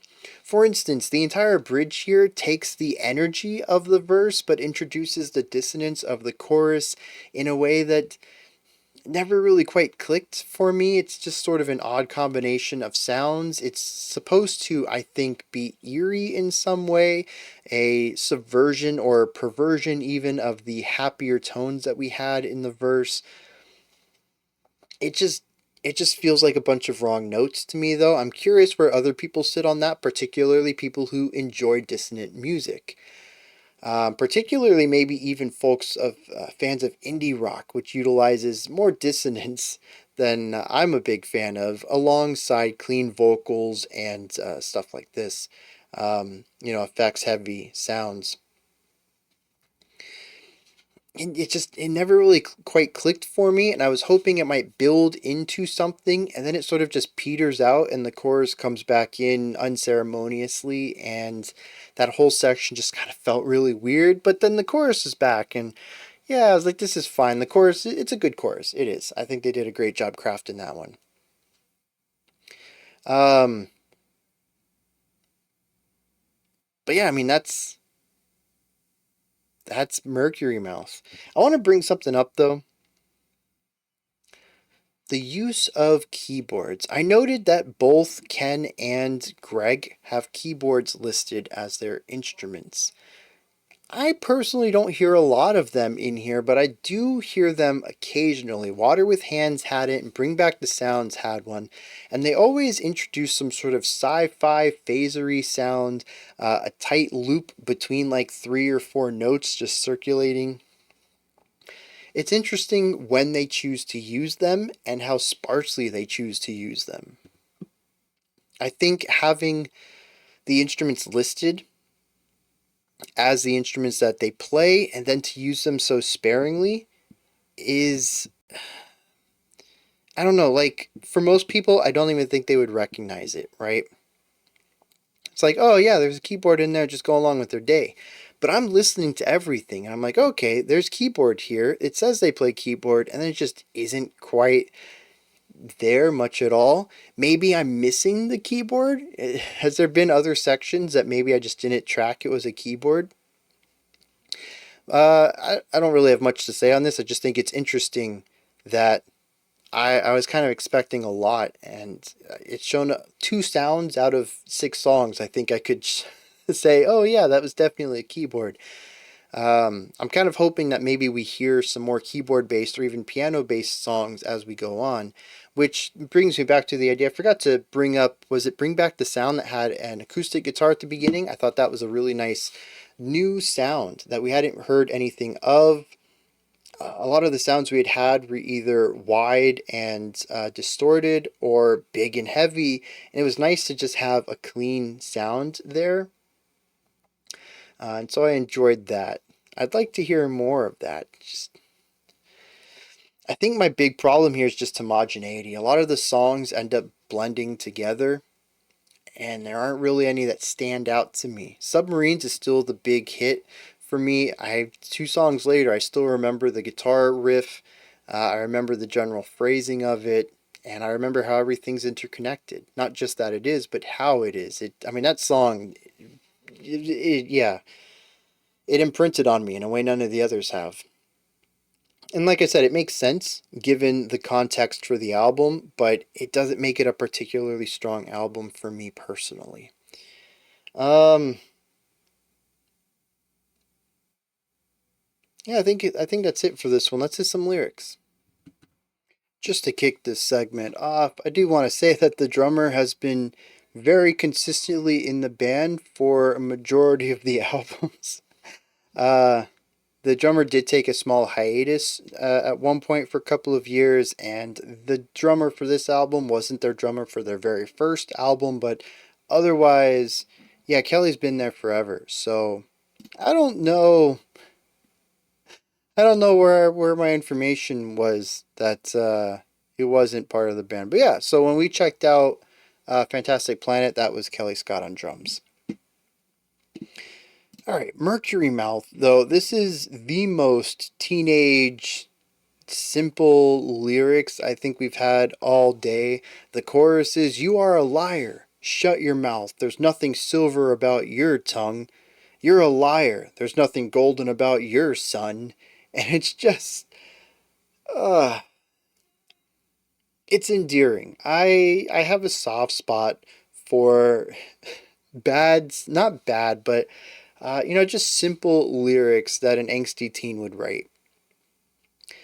Um, but there just isn't a lot of depth here. So I'm appreciating these lyrics more as like a like a B film where there's a lot of passion at play, but yeah, that's about as far as it goes.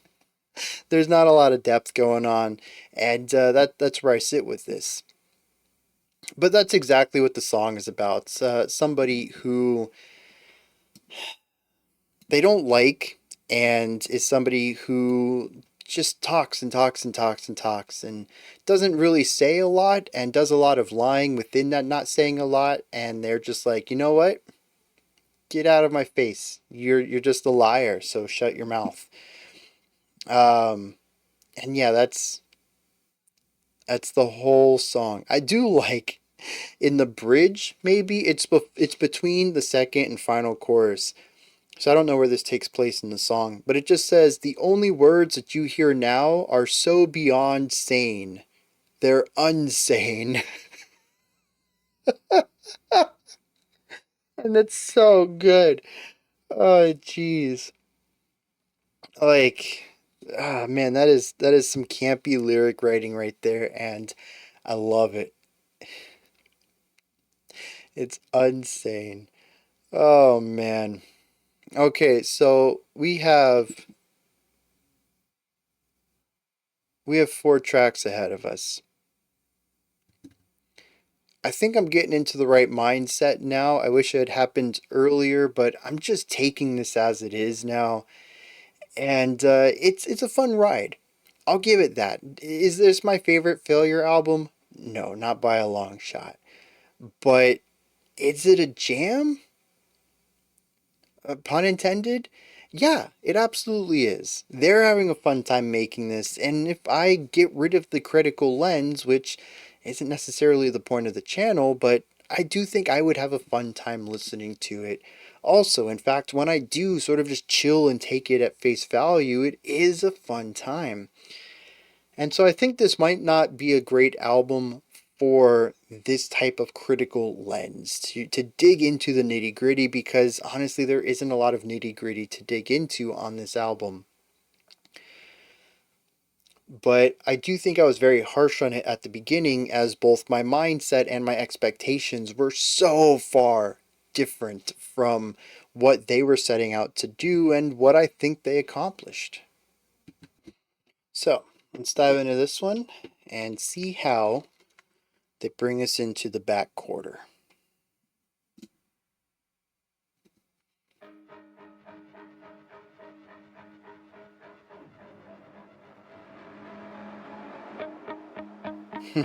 I do like that idea.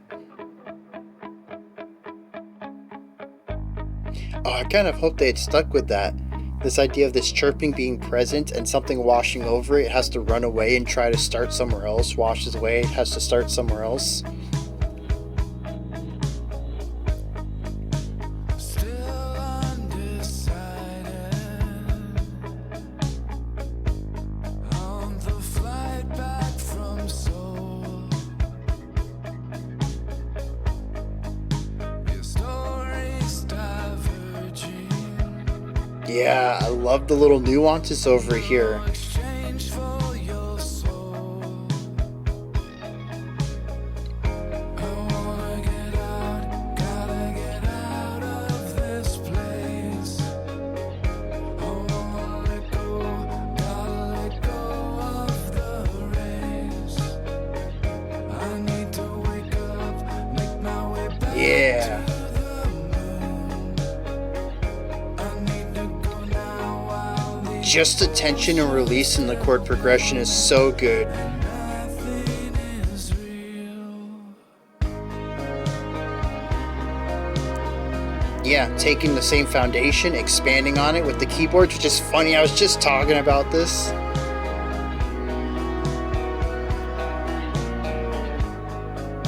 Consider the options and what to expect. It's interesting to utilize this guitar over here as a second percussion instrument. It's playing the same thing as our hi-hat, but we get that texture layering out of it and the melodic element. Gotta wake up, gotta get back from the moon. You've gotta let go, no one expects you in tune. It's gotta look right, no one can know what is true. It's gonna be Ooh. just like the ocean is blue. Nothing is real. I thought we were gonna go bigger, but no, they stuck with it. Okay.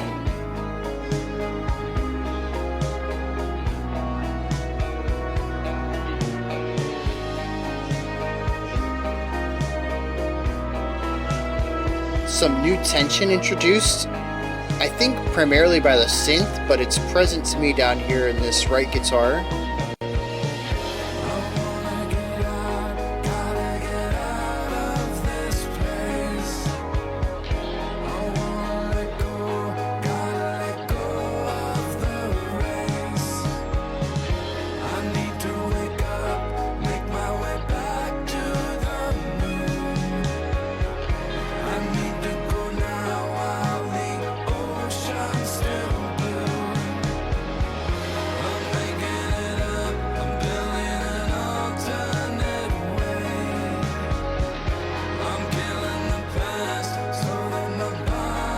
A larger second time through this chorus.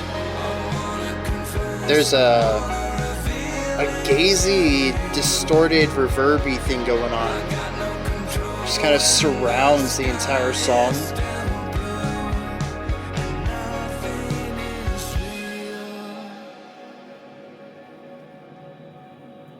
There's still 20 seconds left though.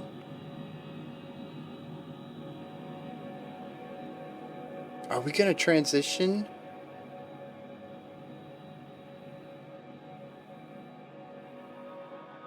Yes, we are. Okay. I do want to stop it there. I don't want to go into the next track because it is the longest on the album. So, this song is interesting because, in the grand scheme of the album, we have spoken a lot about contrast between highs and lows, large sections, soft sections, heavy versus ethereal contrast. That's what this whole album has been based on, except for Water with Hands, which is rather consistent throughout. This is a return to that writing style of Water with Hands, where you have one single foundation that exists throughout the entirety of the song, and what is on top of that is what creates any contrast or movement or diversity between sections. And so we start off the track with this chirping. Cha cha cha cha cha cha cha cha cha. I liked this idea to start with.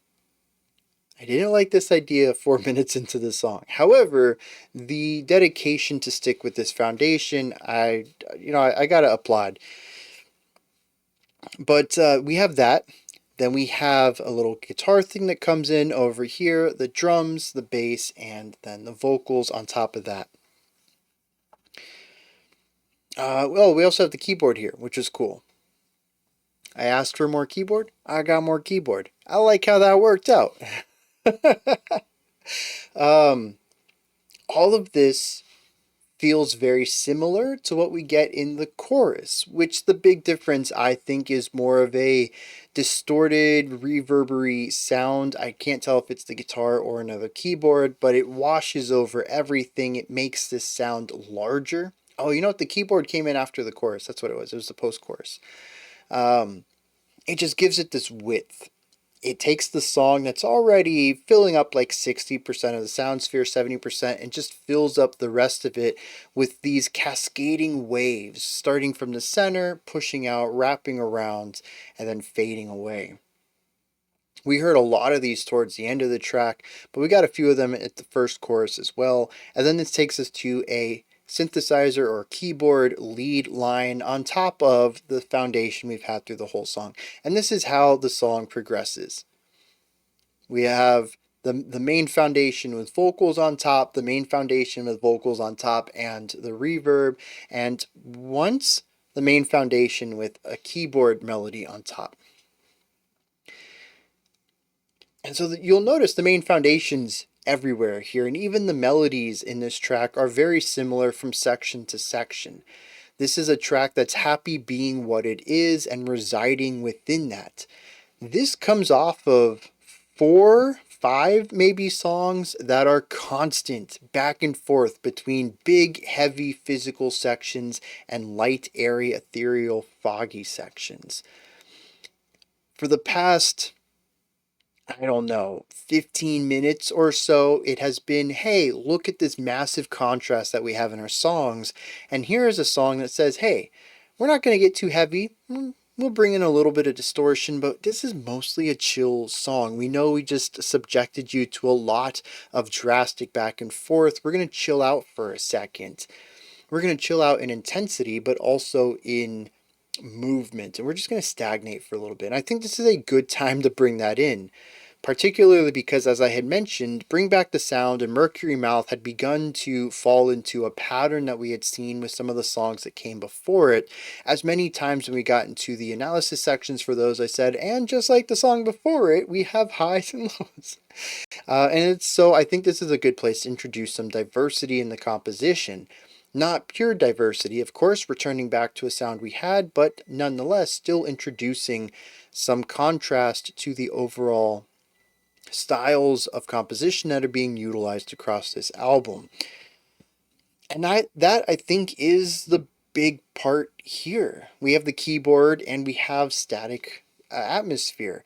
This is otherwise very similar to the other tracks on the album, in that we have very effects heavy guitars, basses, keyboards, and slightly effects heavy vocals, creating these big atmospheres with light, airy vocals within them and harmonies. It's Not breaking new ground, but 70% through an album, not many bands are breaking new ground. So I'm not expecting anything new coming in through here. I'm just expecting more of the same. And for some, that's going to be great. For me, it's fine. Let me hit some lyrics on Undecided and see what's going on. So we hear the chorus 3 times. The first two are the same length with minor alterations to the words. The final one returns to the first chorus but is an expansion and has new ideas that come in after that, as it is 9 lines instead of 4. Other than that, we have two very short verses. The first one just says, "Still undecided on the flight back from Seoul, your story's diverging, no exchange for your soul," with the rhyme there being the city of Seoul and the concept of your soul. That's not a rhyme. That's just the same phonetic word.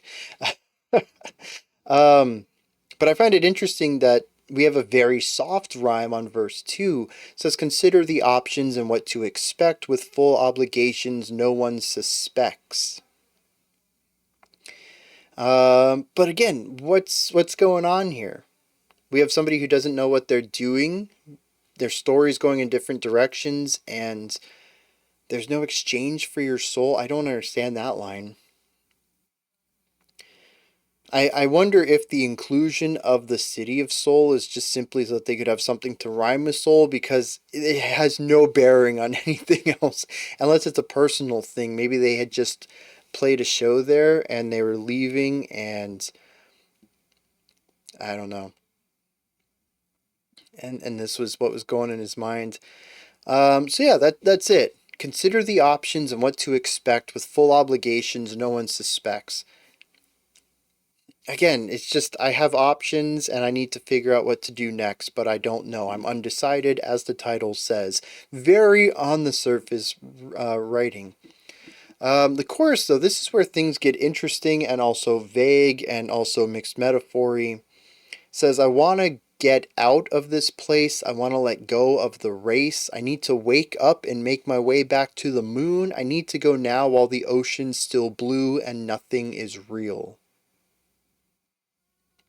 Why would the ocean not be blue tomorrow? Why do we need to go to the moon? These are metaphors. But what do they mean? Getting out of the place, letting go of the race. To me, that's about making a new start. Setting your own terms of things. But I'm not too sure about everything else. The second chorus says, "I gotta wake up and get back from the moon," continuing on from the idea of the first chorus, but then says, "You gotta let go. No one expects you in soon. It's gotta look bright. No one can know what is true. It's gonna be just like the ocean is blue. Nothing is real." And I have more questions here, especially now with the "nothing is real," I think, coming in with all of this visual illusion. As I mentioned, the final chorus repeats the first chorus a bit. Got to get out of this place, let go of the race, go to the moon. But then we get an extension of it. It says, "I'm thinking it up. I'm building an alternate way. I'm killing the past so that my body can stay." This is like the fourth song that is focused on the past, whether it's getting rid of it, moving on from it, or returning to it in some way. It says, "I want to confess and reveal it to you. I have no control when the sky is still blue and nothing is real." And what seemed like a song about me and I, one of the few songs so far that is less of an antagonism between the narrator and someone else, or not necessarily an antagonism, but a division between their wants and needs, wanting to get with someone, wanting to get away from someone, wanting to return to someone, or remembering someone. Again, a lot of things to do with the past. This one I was like, oh, this is internal. I need to do this. I need to get out of this, but I don't know what I want to do. I just know what I want to get done. And I don't have the path there. There's multiple paths to take. Which one do I take? And like, I can kind of get that.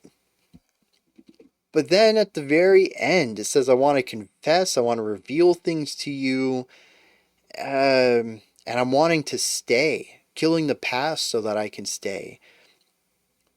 And it brings in a you that wasn't present anywhere else. I was like, oh, it's another song about a division between two people. So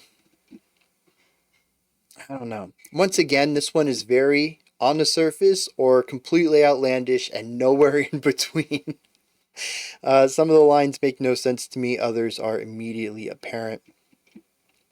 And some of it is, once again, very teen angsty, very probably sounded cool as a teenager, and as you get older, it kind of turns into cringe as you get older. A lot of my old poetry is like that. I'm not saying this to throw shade at whoever wrote the lyrics for this one. I'm there too. And you know what? I probably still have some of my college poetry laying around somewhere. I might share it. Just so everyone can have a good laugh at me as I'm not necessarily having a laugh at this, but criticizing it a little bit. There was one more thing I wanted to bring up, and I don't. Oh, yeah.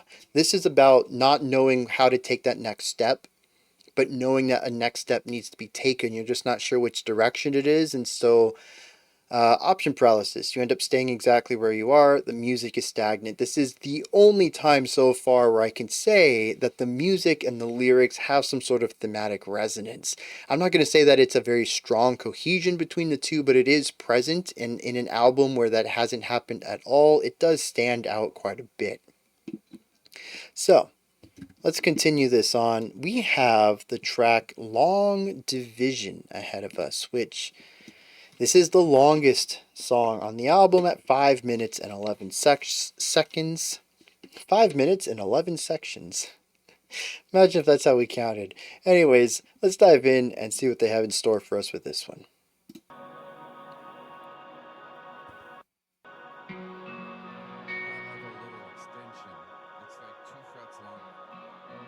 I heard this also on Bring Back the Sound, a little bit of ad-libbed vocal stuff at the very end.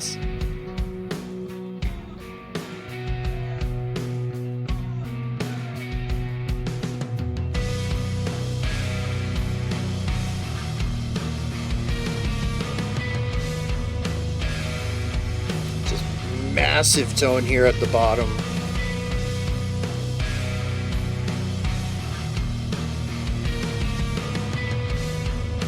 More of a traditional drum pattern on this one.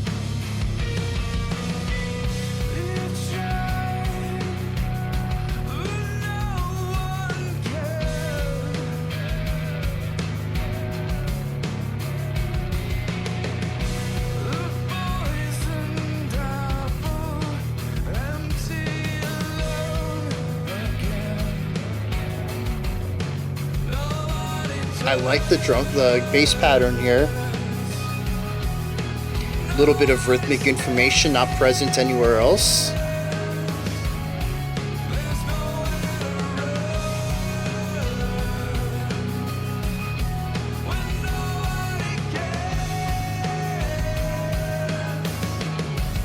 Nice filling up of everything. Oh, even more full. Bringing in the sound around.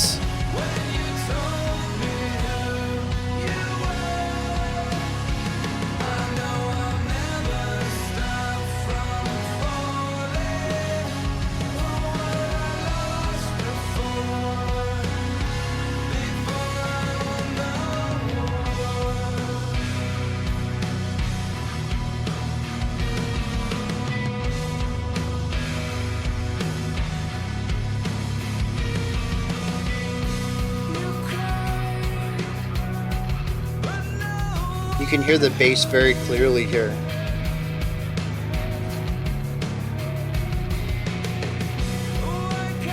Just like that snare hit there, that 4/8 notes back to back. Yeah, that's such an odd decision.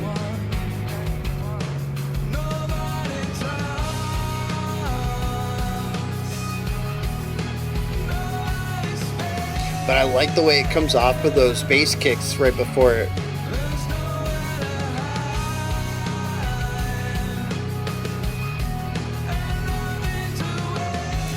guitar stuff on the side's kind of twinkly.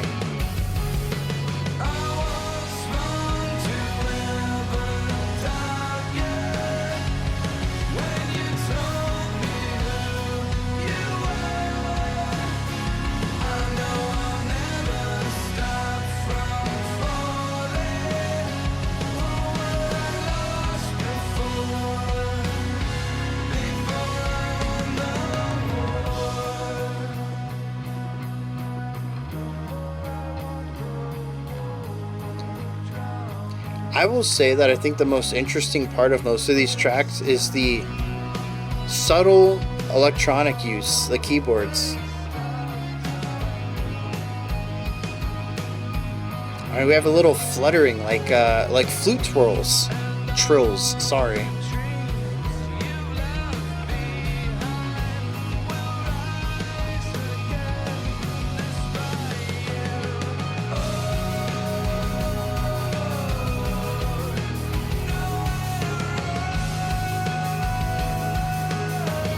And once again, introducing a generally brighter sound, particularly from the vocal melody, with darkness and tension. There's a lot of harmonic dissonance in here.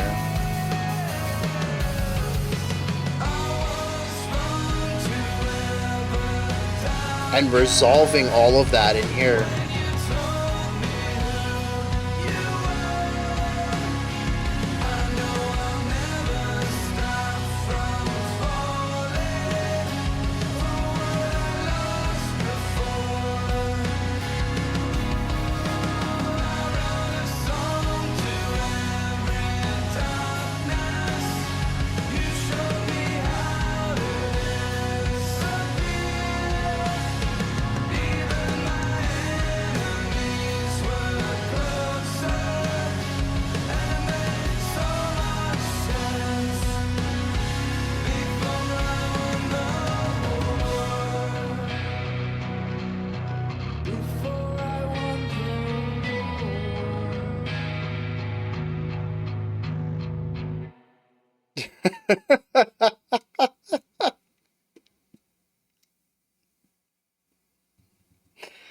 Oh, you guys weren't in my head, so that laugh probably seemed completely unfounded. I was just thinking, there's 11 seconds left in the song. Where are they going to take this? How do they have so much energy so close to the end when they've restarted this energy, this vocal line? And they just stop it. We get a couple of snare hits and then the guitar just stops playing. The harmonic resolution is kind of there, but it was also kind of a cliffhanger. And sonically, it's just an abrupt stop. And it was funny because it was right as I was thinking that, how are they going to end this? And then it ends, and I'm like, oh, of course, they're just going to stop playing. Oh, jeez. That's, oh, okay. So, for the longest song on the album, this one I don't think particularly has anything that makes it the longest song. It is still just another verse, chorus, bridge, chorus concept. It's fine. It achieves its length through tempo more than anything else. I don't think it takes any longer amount of time. We don't have an extra, 32 bars in the bridge or something like that. Everything feels proportionately as long as just about any other track on this album. The only difference is it's a bit slower. But it is the first time I think we have a strong case of having a ballad on the album.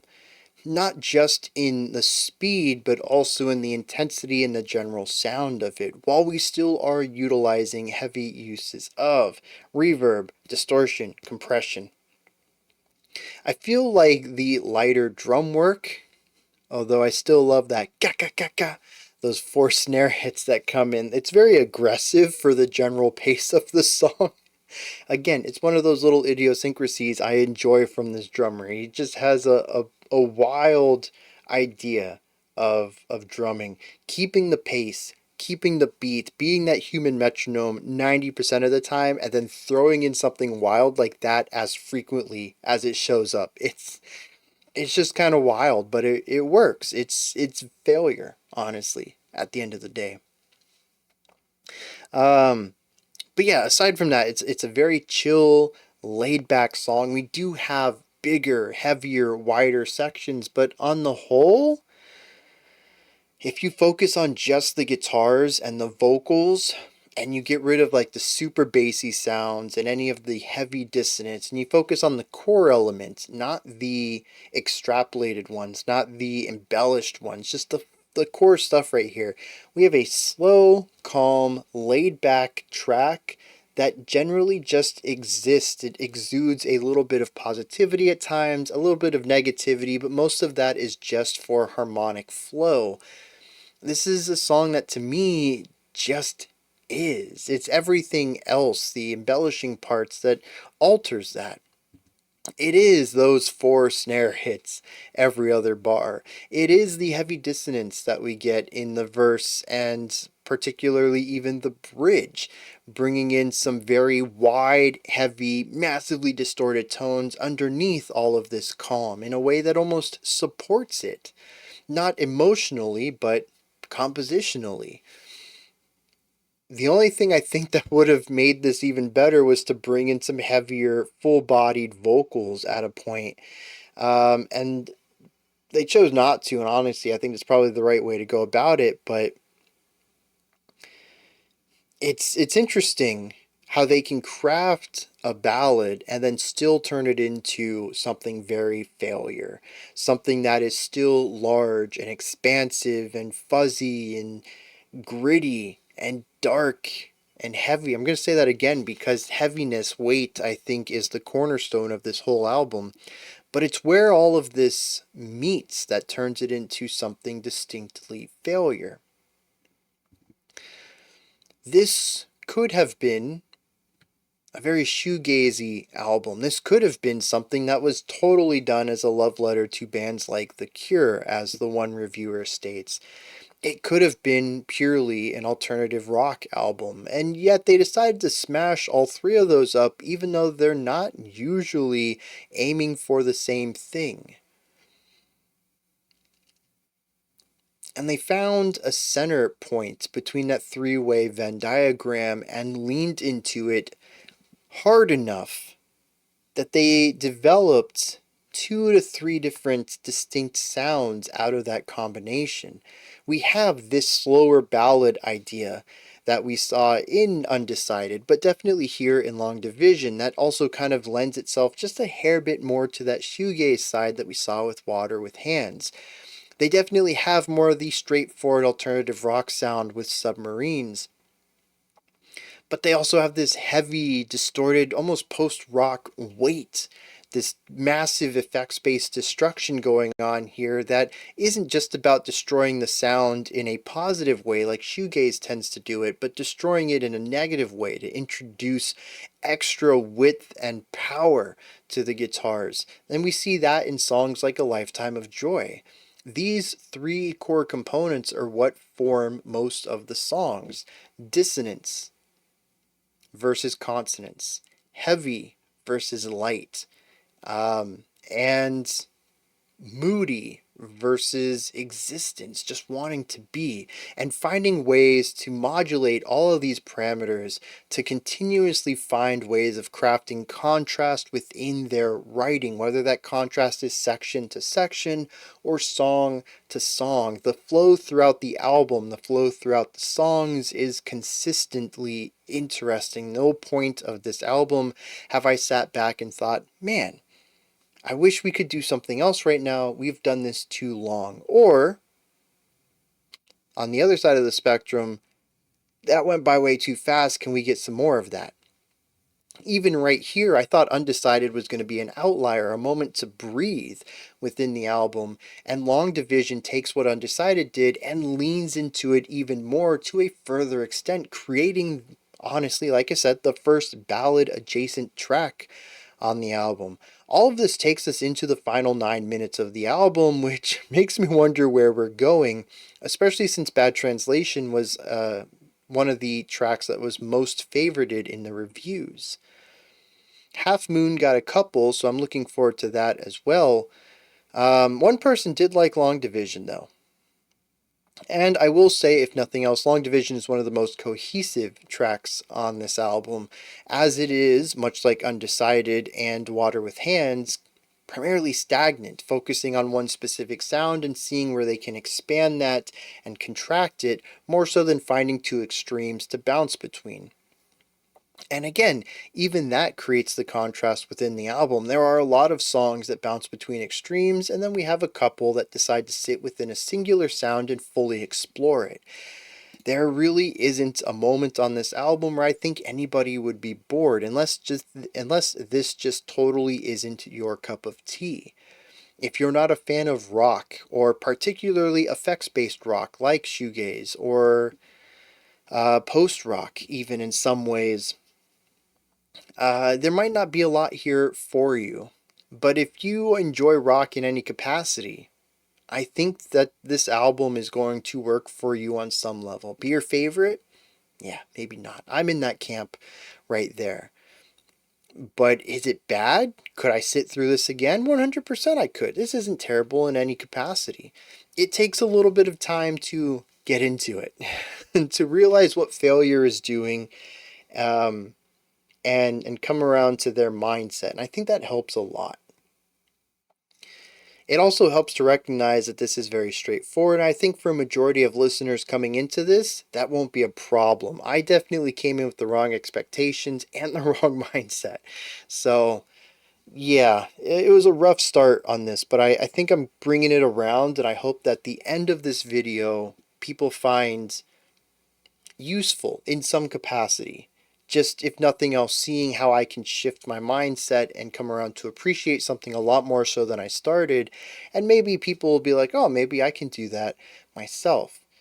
Even if it's not in the middle of a listen like this, just the understanding that your first and second listens don't have to be the same, and something that bounces off of you the first time, you could fall in love with on a second listen with the proper headspace. Let's check out some lyrics.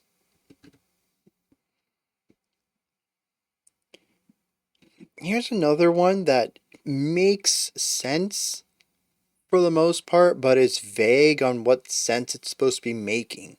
The chorus says, I was wrong to ever doubt you when you told me who you were. I know I'll never stop from falling from what I lost before I won the war.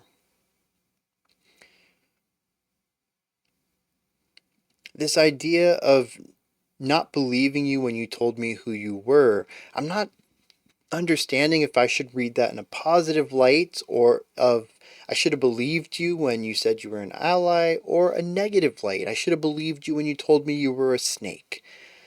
It's probably the former. But there's some lines in here that make it sound antagonistic between our narrator and the you, and so those make me want to read it from the latter. I don't know. There is certainly our second verse that says, you cried, but no one heard. Why can't they see that you've suffered more than anyone? That makes me think it's supposed to be a positive light. I should have listened to you, when I had the chance, and now, you've suffered so much because of that. But then the final stanza says, I wrote a song to every darkness. You showed me how to disappear. Even my enemies were close and made so much sense.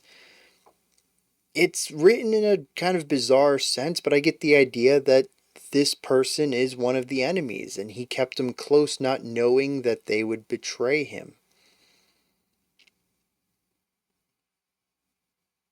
So unless the you changes throughout here, we have a sympathetic view and a regretful view of not believing this person when they said who they were.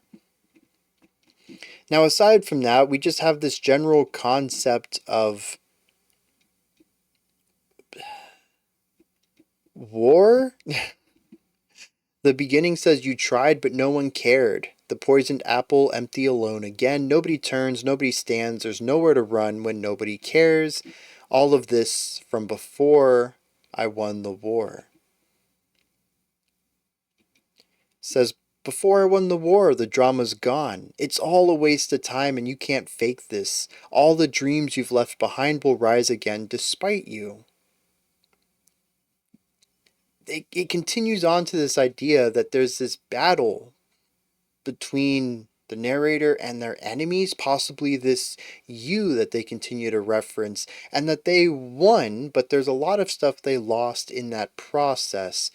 But aside from that general take, I'm kind of lost on all of this, especially with how much there is about hiding. The first verse says, "There's nowhere to run when nobody cares." The second verse says, "There's nowhere to run and nothing to wear." The bridge, once again, nowhere to run, center of nothing, nobody cares. And at the very end, we have the idea, "You showed me how to disappear when my enemies were closer." There's this concept of trying to disguise yourself, to hide you or possibly your intentions. But there's also this other person who hid their intentions. And there was a war, and I won, but I lost a lot on the way, and everything else is kind of vague. And so, I don't know, this, again, I feel like I'm talking in circles here. It's a track where half of it is very much surface level, and the other half seems profound, but to me, as far as I can guess, it is just sort of asinine. It just sounds cool to say these phrases. Sometimes I don't think that necessarily falls in line too much here, but there have been plenty of lines in this album where I'm like, yeah, that sounds cool. I don't know what it means. I'm trying to see past the metaphor. I can barely make out the sentence itself. This has a lot of those odd sentences in it, particularly the verse, "From what I lost before I won the war." I don't know. As usual, we're just gonna keep pushing on. And I'm excited to push on because we're getting to the track that I've been looking forward to, the penultimate track, "Bad Translation." This is the one that a lot of Bandcamp purchasers have reviewed and said was their favorite. So let's dive into it. We have a few more seconds of Long Division to go, and then we'll head into Bad Trend. Oh, it does end. I thought that I don't remember, man.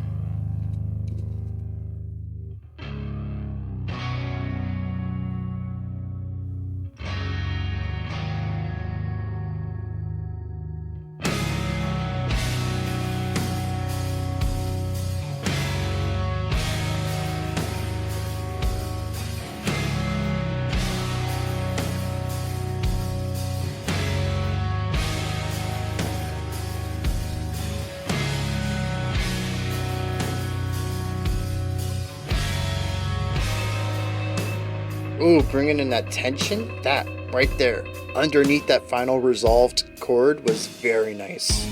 I'm sliding down the window pane, watching you Very post-grunge. I like this already. away again. Hands on the sky, silence from a friend. Earth was our last chance, but Interesting tone they went for the guitar there. It sounds more like an alarm.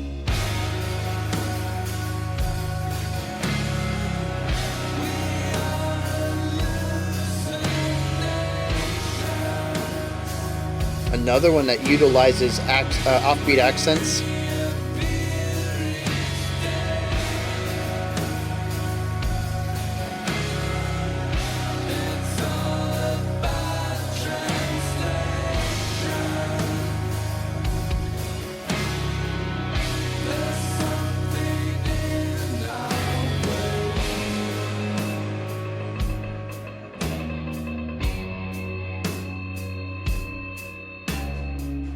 watching me arrange your life while you just collapse in mine. Domino Interesting idea for the panning guitar here. was our last chance. Bringing in that alarm guitar once again. Your blind spot.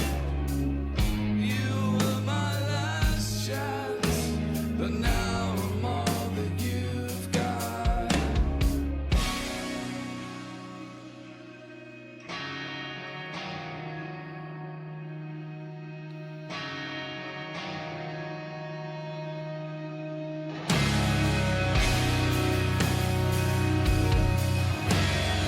Okay, I think I can come around to that. A little awkward, but effective in the ends.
Yeah, interesting. Another track that is... Oh, there's still a minute left. Another track that's happy just sitting where it's at, not really looking at contrast. I'm gonna let it roll. I don't really have a lot to say about that one. It's like a heavier version of Long Division. So... And this too, we had the ambient tones at the end of... is it Long Division 2? Haven't really explored that at all on this album. A lot of the songs just end unceremoniously. And then here we're exploring... Oh, I was gonna let it roll just because, but it goes into it.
I love delaying that give up and allowing the up to come so late to line up with what the guitar's emphasized note was.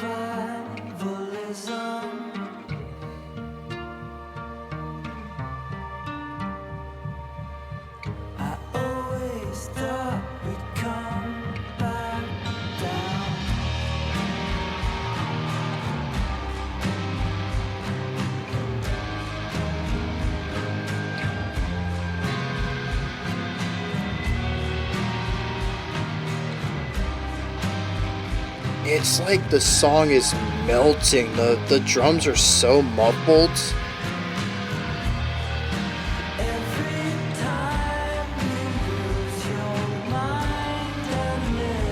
It's like I'm listening to it in slow motion, complete with all the distortion, the pitch distortion that comes from that.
yeah, that's just. I thought we'd give up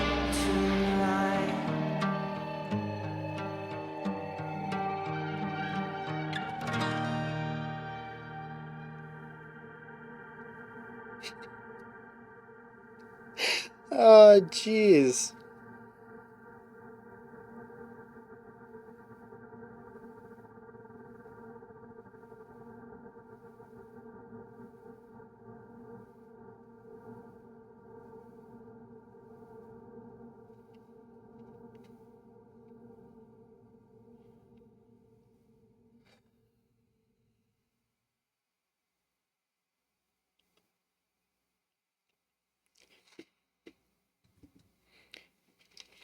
Yeah, I don't know, man. I don't really have a lot to add to these. Bad Translation is a heavier version of Long Division. It's happy staying within its mode, within its general sound. We have some highs and some lows, but you'll notice those are a lot closer than the highs and the lows that we hear in stuff like Lifetime of Joy. So it's very much a song that has its realm and it's where it stays within. And it is a bit heavier than Undecided. I even say it's a little bit heavier, not Undecided, Long Division, but it's still it's still pretty much this one sound throughout the entire thing, very minimal movement, and we explore many of the ideas we've checked out throughout the rest of the track. Half Moon introduces us to, well, Half Moon is a return to form. And I think this is interesting. I'm going to talk about this in a little bit as far as the pacing and structure of the album, but Half Moon returns back to the large contrast we explored in tracks like Submarines and Lifetime of Joy and Bring Back the Sound. We have a lighter sound, mostly acoustic guitar, little bit of bass, little bit of drum, this chirpy guitar, and this panned guitar we get a little bit of. All of it, though, very calm, quiet, lots of space in the production. We have the vocals on top of this. And this is contrasted with our heavy section, which is distortion central. Everything is very distorted. There's this wavy phasery thing going on that creates this almost half step phase between two notes bouncing back and forth. It just creates a ton of destruction and dissonance, and it just doesn't sound great to my ears. It sounds like the song is just melting. It's awesome, honestly, from an artistic perspective, that they can go ahead and create this visual. That's awesome. I didn't enjoy the sound of it though. I don't know that I want to listen to that song again ever. But as far as intentions and execution, solid. That song's just phenomenal as far as that artistic representation there. But like I mentioned, it sounds like I'm listening to it in slow motion without pitch correction, and it's just it's so sludgy and viscous and dissonant, and it is bonkers that they crafted this atmosphere there. But once again, cleanliness, space, beauty, consonant harmony, distortion, destruction, reverb, massiveness, all of this. It's the fluctuation between the two of them. And while it isn't quite as extreme of a jump as some of our earlier songs, it still is, at least to me, a song about opposing extremes. And so it does kind of take the ballad approach from Long Division and the acoustic guitar approach that we saw on Mercury Mouth. Bring Back the Sound. Somewhere in the middle of the album, we got our first touch of acoustic guitar. And it does give us what seemed to be a mellow ending to the album, and then hit us with some of the rawest, disgustingest production that the album has seen yet. It's interesting that I think it simultaneously gave us our lowest point and our highest point within the same track.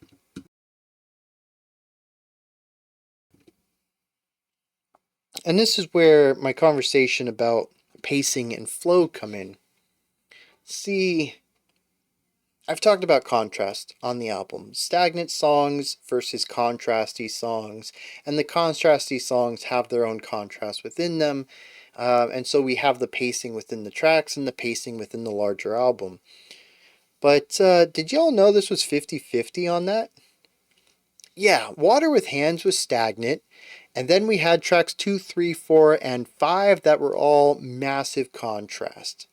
Super highs, super lows.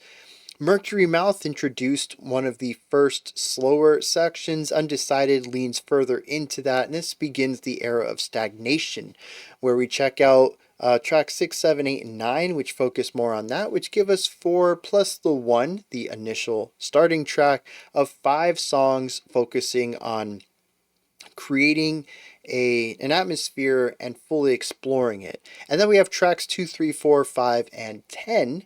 Again, 5 tracks that explore massive contrast, sweeping changes across 2 extremes of a spectrum. I think this is interesting. I don't think this was intentional,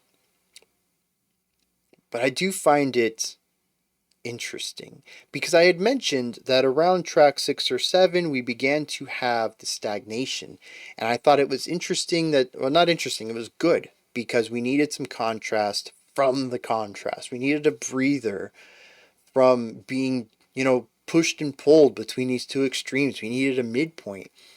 And we got that. And then we got it again. And then again. And again. And what I thought was a breather was actually a shift in form. So it makes my original comments of this is a good place to introduce this to sort of dragging that out a bit. It wasn't a breather after all. And so I'm not too sure how to feel about that. I do think that the beginning of this album hits me a lot better. It is just my style of music. Submarines is still the standout to me, but Bring Back the Sound and Headstand and A Lifetime of Joy, despite its short runtime, those are the songs that I think worked best for my personal tastes. Everything else was okay. I'd listen to it again, but it's not necessarily something I would seek out. And so I end up really only enjoying 40% of this album on a repeat listen level. Which isn't... It's not bad, honestly, for an album that was just thrown my way. It's not like I chose this album or anything like that. It's not a band that I follow, although I did enjoy, I think, every track off of Fantastic Planet. So this is a bit of a dip from that. But it is unusual. Usually I like an album or I don't like an album. And for me to sit here and say, well, I liked half the songs, give or take, it's just unusual. I don't think an album has caused me to be as divisive with its set list. Track list, I suppose, is probably the more accurate term there. And so I'm kind of intrigued by that. They have 2 sounds that they explore here, and I liked one of them a lot more than the other, and it kind of bewilders me that they're both present on the album until I remember that they're actually not that different. This album isn't separated. There's no schism in the sound here. It's not really divisive in any way. The sound we explore at the beginning is pretty much the sound we explore at the end. There's just less dynamic work at play.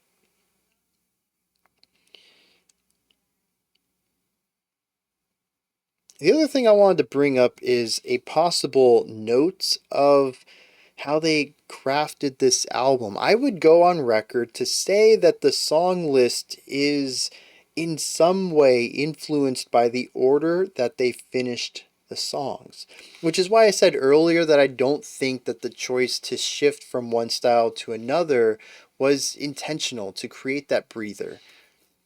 I really do think that they just started making these sounds. These were the sounds that they really enjoyed at the beginning of the process, and towards the end, they were more focused on wanting to make these singular exploratory styles. I think part of this part of my hypothesis here also comes from the fact that the final three songs have instrumental electronic outros. Nothing else does. And if you listen to it, Long Division, I believe, was the first song that did it, and it's very light there. Bad Translation has a bit more work put into it. It's a little bit more complex, and Half Moon has some really interesting electronic sounds present. There is some frequency manipulation going on. What I'm saying is it's more complex even than Bad Translation. It's almost as if they thought, oh, we could be adding these keyboard based outros to the songs, and as they went through they got better and better at doing it, and they became more and more complex, where we had none for so many songs, and then a basic one, and then a more complex one, and it feels like a natural evolution in the composition process. And that makes me think that the songs were ordered as they were finished. I don't know if that's true, but it is very unusual to listen to an album and hear a progression of sound in the way that I did with those final few tracks. Usually it's a bit all over the place because the songs are finished in a specific order and then rearranged to best fit a narrative you're going for, a concept, album pacing, any number of things. You usually don't get to hear that natural growth of skill that occurs over the several months that it takes to make an album. Um, and so I find that to be interesting. As for the specific songs here, the last two, I don't really have anything to add to them. It was a lot of the more of the same. So let's hit some lyrics on these two, and then I'm going to give my final thoughts on the album.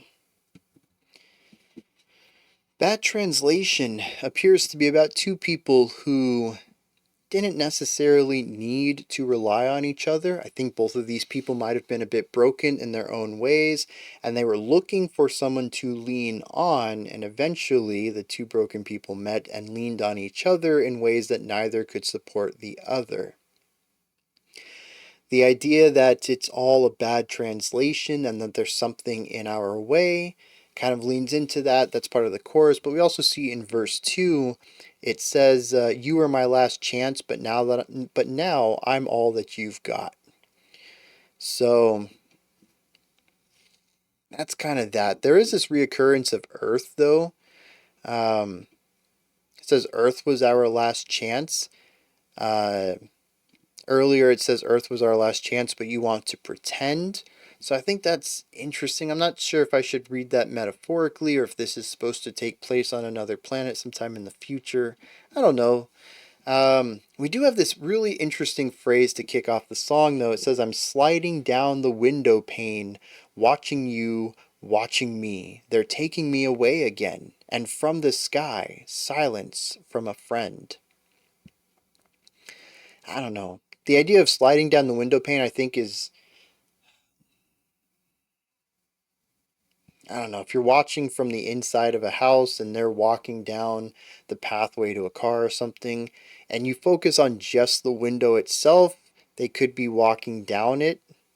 Well, actually, if they're walking away from the house, they'd be going up, though. And also depends on, yeah, I don't know, man. That's an interesting metaphor right there. Visual thing. The chorus says we're all hallucinations and we reappear each day. I don't know what's up with that. And that's pretty much the whole song right there. So, again, I think it's just about broken people relying on one another, and they're not strong enough to be there for themselves, or they're certainly not strong enough to be there for somebody else. And, a relationship kind of needs at least a rock. It needs somebody stable, preferably both people to be stable, but, two people who aren't necessarily in the best of states can certainly not support each other, and that seems to be what that song is about. I think, again, vague lyrics.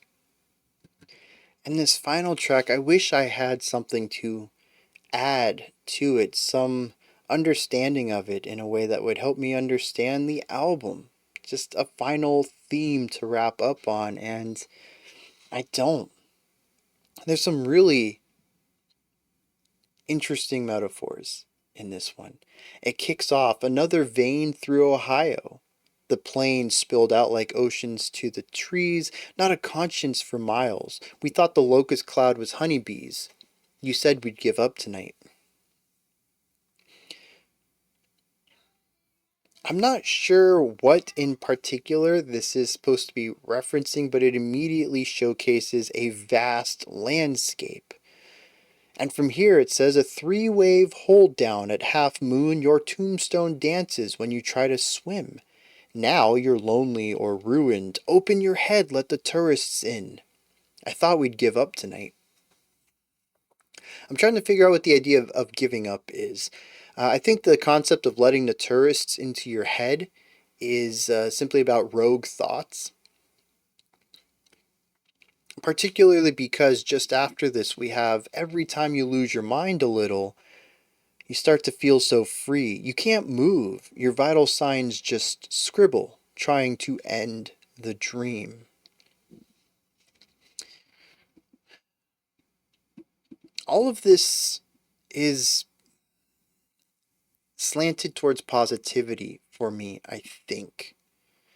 It is until we hit the final stanza, though, says no one wants to hear it. What time you've wasted, what trouble you're always in. Now we're all just ruins. Open up and let yourself back in. I thought we'd give up tonight.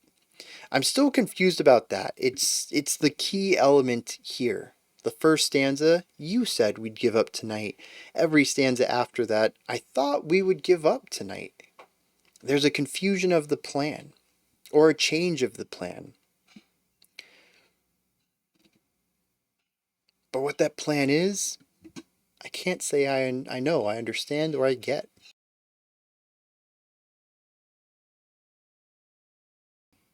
And so, unfortunately, I end this album not really understanding the lyrics, which should have been expected given my lyrical understanding of most of this.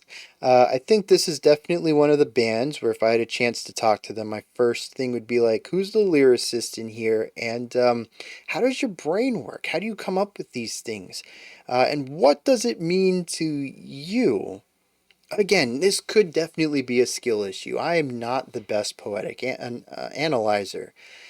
Music is my home, not words. But I have been doing a lot better since I started, and this is definitely throwing me for a massive loop all over this album. I don't know if this makes any more sense to anybody else. Maybe I'm just real bad at this. Let me know in the comments if any of these lyrics made sense to you, and if you don't mind, share with me the sense that it makes to you, because I'm very lost and I don't want to be. But it's interesting that it's always paired with something that seems very clear to me, and I tend to use the clear lines to help pull meaning out of the more obtuse ones. It doesn't always work, but there really is no in between either. Like many of the songs on this track, we shift between two extremes.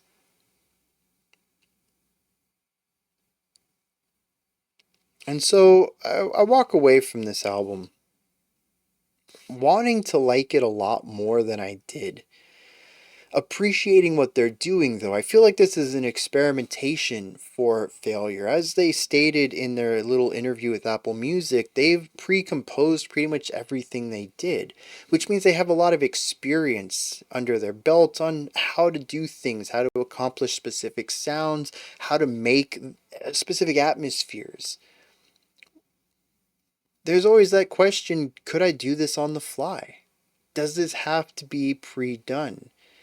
Especially as they mentioned, a lot of their favorite songs are jams. So why not give that a try? And I think that's what this album ends up being. Giving that a try. Does it fail? No, not in the slightest. As I said, every song on here is at least a solid 5 or 6. And, well, that's the thing. They're all 5 or 6. They're fine. I think this is a fantastic start. I would love to hear how failure moves from here, particularly if they try this method again, and what lessons they learned from this process that would influence doing it again, and how that would affect the music that they create through this process. Now, something tells me if they decide to make a seventh album, because I do think this is their latest one, if they choose to make a seventh, my guess is they're going to go back to the pre-composed way. This was the experiment, much like Metallica's Saint Anger was a deviation, an experiment from their normal sounds. It's something that they probably won't try again, unfortunately, but I do think it would be worthwhile to explore, especially with this experience. No matter how good you are at something, no matter how much time you devote to it, if you change anything up in it, it creates levels of where you're an amateur at now. You do have experiences and skills that are going to carry over, but it's not that you're going to be experienced in every component. And so you're basically starting from scratch in some ways. And that means that there's going to be some things that don't quite work well, or don't quite work as well, I should say. You got to get experience with that. I'd love to see them take another crack at this, though, and try another album created of jam sessions again.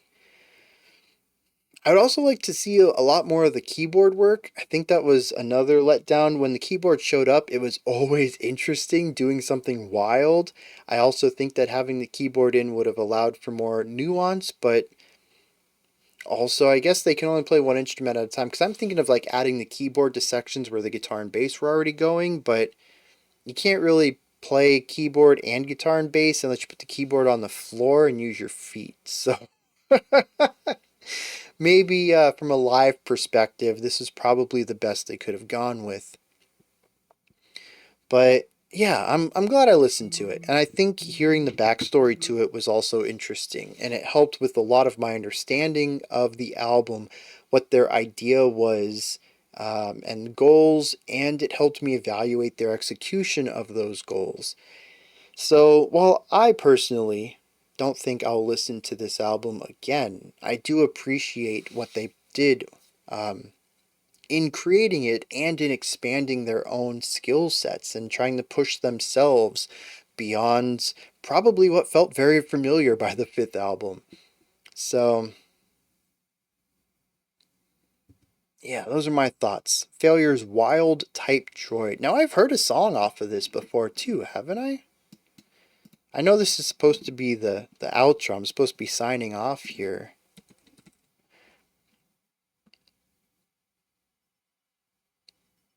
Maybe not. Hmm. Well, okay. I guess that's it then. I could have sworn this album art's very familiar, but I don't know. Maybe. Oh, you know what? It could have been a live stream. I'm not gonna hold y'all anymore. Let's wrap this up. Those are my thoughts on this album. What about yours? Let me know if I was wrong in any way, if you just want to expand on anything I said, or just give me your own thoughts, opinions, or perspectives. Toss all that stuff down in the comments section. Above that, in the description box, you'll find a link to Linktree. It takes you here. You can find links to my music, ways to support the channel, a link to the Discord server, and so much more. Above that, if you could, like, subscribe, and ring the bell. I greatly appreciate all three of those. That wraps it up for today. I'll be back tomorrow, though, 5 p.m. Eastern Standard Time, 9 p.m. UTC. No, geez, tomorrow's Sunday. Tomorrow morning at 11 a.m. Eastern Standard Time, 3 p.m. UTC, we got a live stream. Come by in any of the 2 hours after that starting point. We'll just be chatting, cool conversations about music and stuff. Video games sometimes. Language comes up often. Not sure how we get diverted to that topic so frequently. We also listen to music, though. We'll be checking out 10 songs. I'll be doing live reactions. It is a blast. Come out and hang out with me. Otherwise, though, Monday comes up. We'll be starting next week's theme, and we'll get back to the usual style of reaction videos. Until next time, remember to be critical, not cynical, of the music you listen to, and have a fantastic morning, afternoon, or evening whenever you choose to watch my videos.